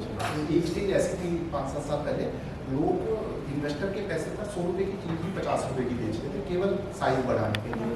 लेकिन अब जो टाइम आ चुका है जहाँ पर इन्वेस्टर ग्रोस करने के लिए, ग्रोस लेवल पे ग्रोस करने के लिए नहीं पैसा देना चाहते, केवल ब्रांडिंग के लिए देना चाहते हैं। ठीक है आप ब्रांड बिल्ड कर रहे हो वो अलग बात है, बट अगर आपकी मैन्युफैक्चरिंग कॉस्ट ही 100 रुपये की है तो आप 200 रुपये की तो बेचो उसको कम से कम, ताकि किसी स्टेज पर जाके प्रॉफिट आए। तो ऐसा नहीं है कि आप यूनिट इकोनॉमी ही माइनस कर दो। तो यहाँ पर उसका पर्पज ये होता है कि आप एटलीस्ट प्रोडक्ट का जो प्राइसिंग है वो सही सेट कर रहे हो या नहीं कर रहे। क्या पता है आपको? अभी मैंने वर्ड यूज किया था कस्टमर एक्विजिशन, ये कस्टमर को एक्वायर करने का आपको ग्रेड, क्योंकि फिर से कोई होगा इन्वेस्टर अचानक कहेगा कैक, व्हाट इज योर कैक, तो नहीं बोल से कि व्हाट इज कैक, तो वो कंफ्यूजन नहीं होना चाहिए। CAC is customer acquisition cost. Break even point हमें सबको पता है कि एक ऐसा सेल का पॉइंट जिसके ऊपर आप प्रॉफिटेबल हो जाओगे, क्योंकि हर बिजनेस को स्टार्ट कभी ऐसा भी बिजनेस प्लान मत ले लेना कि जो पहले दिन से प्रॉफिटेबल हो। इन्वेस्टर कहेगा आई क्यों मेरे पास, तो बिजनेस प्लान हमेशा ऐसा बनाना है जो पहले 3-4 महीने या 1 साल लॉस दिखाई दे और फिर प्रॉफिटेबल हो। अगर आपने गलती से ऐसा बिजनेस प्लान बना लिया जो पहले दिन से प्रॉफिटेबल है तो इन्वेस्टर इन्वेस्ट नहीं करने वाला, और आपको प्रैक्टिकल टर्म्स में अगर आपको उसमें बिलीव है तो इन्वेस्टर चाहिए भी नहीं। तो इन्वेस्टर क्या चाहिए, पर्टिकुलर टाइम की लॉस को पूरा करने के लिए चाहिए, चाहे बैंक है चाहे वो इन्वेस्टर है। अगर लॉस ही नहीं आता आपको पैसा चाहिए, बट सर स्केल अप करने के लिए इन्वेस्टमेंट चाहिए, तो फिर आप बिजनेस प्लान तो स्केल अप जैसा बनाइए ना। और आप इसको एक थ्योरेटिकल क्वेश्चन से समझते हैं कि स्केल अप करने का तरीका आपके पास, आप आज मैंने का एग्जाम्पल लिया था हमने, साल का 10 करोड़ का सेल कर रहे हैं, मुझे 75 लाख रुपये महीने की सेल है। तो अगर स्केल अप करना है आपको तो ये बैंक के पास जाके वर्किंग कैपिटल लेंगे रॉ मटेरियल खरीदने के लिए, या रिस्की कैपिटल के लिए इन्वेस्टर में है। वो पॉइंट इसलिए लाया था, वर्किंग कैपिटल का फाइनेंस करते हैं बैंक, रिस्की कैपिटल का फाइनेंस करते हैं इन्वेस्टर, क्योंकि आप इन्वेस्टर को अपनी इतनी महंगी क्योंकि वो लेंस कार्ड की इक्विवेलेंट आपकी होने वाली है 32,000 करोड़ की, तभी तो दे रहे हो ना। आपकी रिस्क है कि वो हो भी सकता है नहीं भी हो सकता। अगर आपको चाहिए टेम्परेरी लोन 2 महीने के लिए कि केवल आपको पता है कि डेटर मेरा 2 महीने बाद दे देगा, तो आप एमएसएमई प्लेटफॉर्म पर जाके बिल डिस्काउंट ही ना करवा लोगे, फिर आप इन्वेस्टर से उस पैसे को क्यों लोगे कि जो आपको पता है कि 2 महीने बाद आने वाला है। आप इन्वेस्टर से एक पैसा लेते हो कि मैं एक एक्स प्रोडक्ट की इनोवेशन कर रही हूँ, तो हो सकता है बन भी जाए, हो सकता है नहीं भी बन जाए। तो आप मोस्टली पिचेस में देखेंगे, मोस्टली लोग टेक्नोलॉजी के पहले पैसे इन्वेस्टर से लेते हैं कि मैं एक ब्रांड, जैसे ऑटोमेल को जो माइटी से पैसा मिल रहा है वो एक ऐप बना रहे हैं। फिर से एडवर्टाइजमेंट कर देता हूँ कि इसके अंदर क्या होता है कि मैंने भी कल परसों लोड करेंगे कि मैं अपने मेल्स की फोटो खींचूँ तो उसमें डिफरेंट परमोटेशंस कम्बिनेशन लगा के डिजाइन लगा के देख सकता हूँ कि कौन से नेल आर्ट में मुझे अच्छे लगेंगे। मैं वहीं पर सेव करके नियरेस्ट सेंटर को अपॉइंटमेंट बुक कर सकता हूँ, ताकि जब आप वहाँ पहुँचो तो सेल्स कर को ये भी दिमाग लगाना पड़े कि आपका क्या करना है। वो वहाँ तक कलर्स वगैरह सब अपनी सेट करके बैठे हो, आप 5 बजे गए, उसने देखा आपकी अपॉइंटमेंट आई हुई है और आपने ये बुक किया हुआ है, इस पर डिज्नी या ये सांप बनाना है, इस पर ये बनाना है, इस पर फूल पत्ती बनानी है, जो भी बनाना है वो आपसे बिना पूछा आपको बैठाए सोफे पर बना दे, तो वो ऐप बन भी सकती है, नहीं भी बन सकती, क्योंकि लेंस कार्ट में उन्होंने जैसे चश्मा बनाने का बनाया, तो ये नेल के अंदर अलग तरह की प्रॉब्लम्स है, ये नेल्स दिखे नहीं दिखे, तो वो टेक्नोलॉजी बना रहे हैं जो एक रिस्की कैपिटल है, बन भी सकती है, आप नहीं भी बन सकती है। तो आपको जो फंडिंग इन्वेस्टर से लेगी वो रिस्की कैपिटल की लेगी, वर्किंग कैपिटल के लिए जो इससे पहला सेशन हुआ था अरोड़ा जी का, वो आपको बता ही गए होंगे क्या क्या So सोच it's still in the process, this application, मुझे तो बना के कुछ दिखा दीजिए। but it will be a bit, हाँ हाँ, वो तो कह रहे हैं ना कि लेंस कार्ट से इंस्पायर मैं होगा, बन गई तो बढ़िया, बन तो जाएगी, लोग एडॉप्ट कर ले, लोग बोले नहीं यार हम तो चाहते हैं घूमने, हम वहाँ पर हमें कोई अपॉइंटमेंट थोड़ी ना, हमें तो 3 घंटा टाइम पास करके आना है, तो वो अलग पर्सपेक्टिव हो सकता है लोगों का। तो I as a woman, as a working woman can say I'm into all this, too much into all this, but yes, no, we don't उन्होंने go तो एक there. मशीन बनाई है सेल्स गर्ल की भी, मतलब जाके वहाँ पर ऐप के थ्रू उसका QR कोड स्कैन करो, मशीन के अंदर ही हाथ डालो, प्रिंट होके आ जाएगा, उसके बाद सेल्स गर्ल को केवल 10 मिनट काम करना है फाइन ट्यून करने के लिए। वो तो पता नहीं क्या क्या देख सकता है, वो तो कह रहा हूँ मैं उसके बिजनेस में नहीं हूँ, बट जो चीज़ समझ में आ रही है फिर वो समझा देता है कि देखिए एक नाखून में मैं लेता हूँ 100 रुपये, 10 रुपये का कंज्यूमर बिल लगता है, 90% ग्रोथ मार्जिन है। अगर आप 40% के भी डिस्काउंट को काट लो तो भी मुझे कोई नुकसान नहीं है, वो तो मतलब, और नंबर वो बोल भी रहे हैं, they are doing around 6 crore rupees sale per annum. तो आपको मैं वही कह रहा हूँ, इन्वेस्टर को कुछ नहीं आता होता बिजनेस, ना उसको टेक्नोलॉजी समझ में आती, आप कितना उसको समझा पाते हो, आप कितनी कॉन्फिडेंस हो, और आपको वो जज कर सकते हैं कि आपका कॉन्फिडेंस जेन्युइन है या आप हवा में क्वालिटी। बिजनेस मॉडल की तो हम बात करें, लाइफ टाइम वैल्यू तो सबको पता ही है कि एक कस्टमर से आप लाइफ टाइम में कितना पैसा कमा सकते हैं। स्केलेबिलिटी में हमेशा टेक्नोलॉजी की आपको वो लेनी पड़ेगी, अदरवाइज ह्यूमन होने पर तो आपका क्या होगा कि जैसे जैसे आपका स्केल बढ़ता जाएगा आपकी कॉस्ट बढ़ती जाएगी। टेक्नोलॉजी में क्या होता है, जैसे मैंने D360 का एग्जाम्पल दिया, तो चाहे आप उसको 10,000 एम्प्लॉइज यूज़ करें या 1 लाख यूज़ करें, उसका जो कॉस्ट है वो बढ़ने वाली नहीं है, वो सॉफ्टवेयर है, चलता जाएगा। तो आप किसी भी बिजनेस में, तो जैसे ओपन भी अगर हम देखें कि केवल उनके सेलिंग होते तो मैं क्यों इन्वेस्ट करता हूँ, तो हज़ारों सेलिंग 1078 सेलिंग इंडिया में रजिस्टर्ड है एज ए नेल आर्ट। तो उनका क्या है कि ये जो टेक्नोलॉजी से ये डिस्ट्रक्शन लाना चाहते हैं वो मुझे एक्साइट कर रहा है, तो that's why I M investing कि अच्छा लेंस कार्ट की तरह ये बनाते हो तो छोड़ करके। रिपीट कस्टमर की कितनी पॉसिबिलिटी है, अगर हर बार आपको कस्टमर एक्वायर करने में दोबारा से खर्चा करना पड़ रहा है, फिर वो इन्वेस्टर के लिए इंटरेस्टिंग नहीं है। बट एक कस्टमर आता है बार बार यूज़ करता है, तो वो जैसे मैंने स्टार्टिंग में एग्जांपल दिया कि ममार्थ का प्रोडक्ट अगर हर महीने यूज़ होता है अलग बात है, लेकिन अगर आप बैग कोई एक ऐसे आइटम बेच रहे हो जो 5 साल में एक बार बंदे ने खरीदनी है, फिर कोई इन्वेस्टर का इंटरेस्ट नहीं रहेगा कि भाई बार बार आई नहीं है, तो रिपीटेबिलिटी शुड बी देयर। नहीं, but you have invested in this Tomevo ECG machine startup. That is a one-time investment. It will not be a नहीं, recurring. हमारा पर्सनली मानना ये है कि अगर एक हॉस्पिटल मान लीजिए पहले 5 करोड़ रुपये मिलेगा तो 25 करोड़ रुपये, और इसीलिए जो मैं उनको इंसिस्ट कर रहा हूँ कि आप इसको AMC पर शिफ्ट करो, मतलब आपको सब्सक्रिप्शन मॉडल पर शिफ्ट करो। उसके बाद की क्या होगा कि अभी वो है ना केवल ECG मशीन नहीं है, AI भी देती है। अगर आपका डॉक्टर नहीं भी, आपने अपने घर में भी यूज़ करी तो भी वो आपको 1% बता देगी कि आपको डॉक्टर के पास जाने की जरूरत है या नहीं आपका। But that will be for ये तो B2C हो जाएगा। नहीं मैं अगर ये बता the रहा हूँ, patients will buy.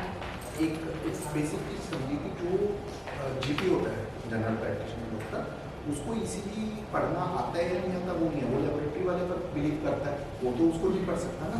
लेकिन अगर इस AI के थ्रू उसका आंसर निकल के आ रहा है, एक आंसर निकल के आ रहा है कि हार्ट आपका 87% ठीक है, और कल को इसी सॉफ्टवेयर के अंदर और अपग्रेड डाल दी जाए कि मैं हार्ट के साथ आपका लंग भी बताऊंगा, ये भी करूँगा, वो भी करूँगा, तो वो अपग्रेडेशन के चार्जेस ले सकता है। तो एक बार अगर मार्केट में 1 लाख मशीन और वो अचानक एक सबको कहते हैं कि मैं आपका सॉफ्टवेयर अपडेट कर देता हूँ, आपको एक छोटी सी पेन ड्राइव भेजूंगा, वो आपको इनबिल्ट करनी है या रिमोटली मैं करके देता हूँ, और आपको इसके 10,000 रुपये या 5,000 रुपये वो एक्स्ट्रा बहुत कुछ हो सकता है। और एक बार जब हेल्थ केयर के अंदर एक ब्रांड बन जाता है, ताकि ये ECG मशीन निकाली, तो कल को बहुत बड़ी प्रोबेबिलिटी है कि 1400 रुपये वाली BP मशीन भी निकालें ना तो भी लोग इन्हीं की खरीदेंगे, क्योंकि ये ब्रांड बन गया, आपका लाके आई एक ब्रांड बन गया, कॉन्फिडेंस आना शुरू हो जाता है।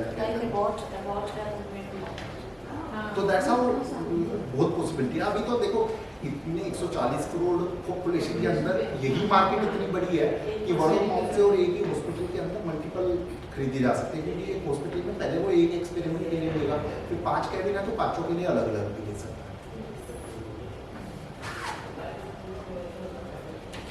स्केलेबिलिटी में इंडिया में ये है या क्या है, तो ये सारे क्वेश्चंस है जो आपको अपने मेथड से निकालने हैं। मैंने ये वाला पॉइंट भी अभी इंडायरेक्टली कवर कर ही दिया आपका, कि साइंटिफिक मेथड क्या है कैलकुलेशन का, रिस्क कैपिटल कितनी है, कहाँ यूज़ करोगे टेक्नोलॉजी, तो ये सब चीज़ें है।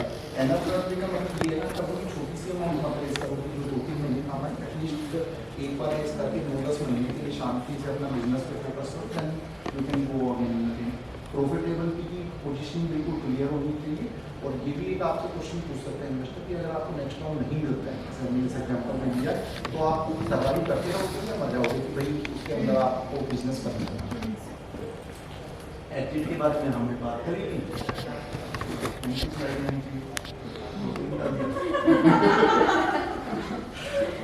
टाइम भी हो रही है, चल ही नहीं रहा तो थैंक यू, लास्ट की स्लाइड होगी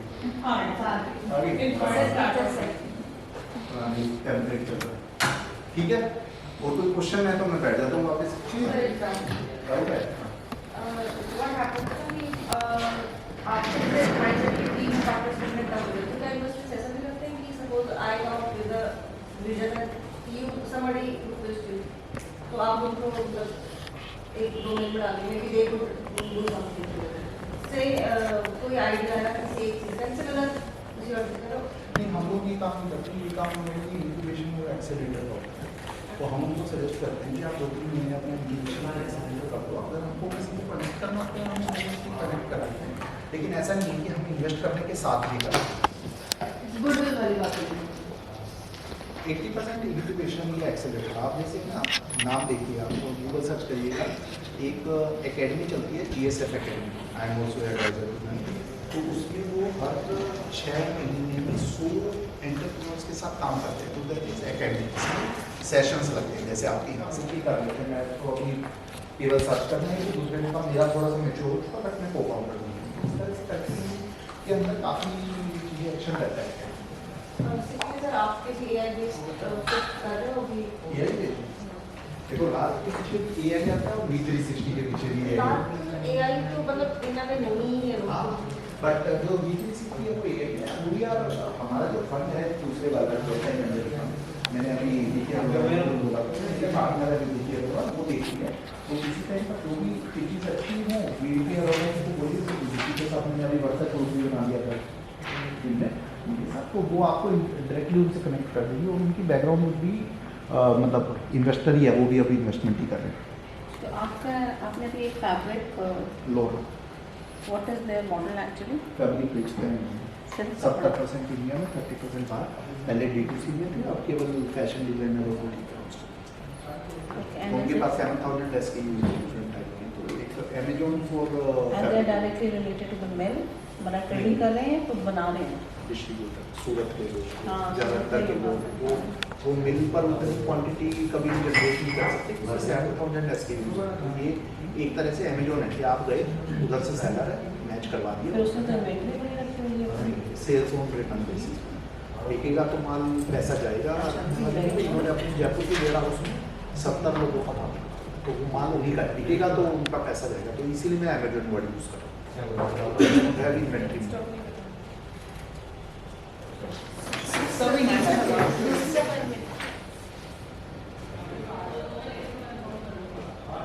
मुंबई बेस्ड कम्युनिटी है, ग्वालियर में मैंने माई मंडी में इन्वेस्ट किया है, जबलपुर में TVS प्रोडक्ट, मेरी तो 3-4 कंपनी वेंडर कार्ड वाले भी यही समझ लेते हैं। अब मेरी बना रहे हैं, मैंने भी बनाई वैसे।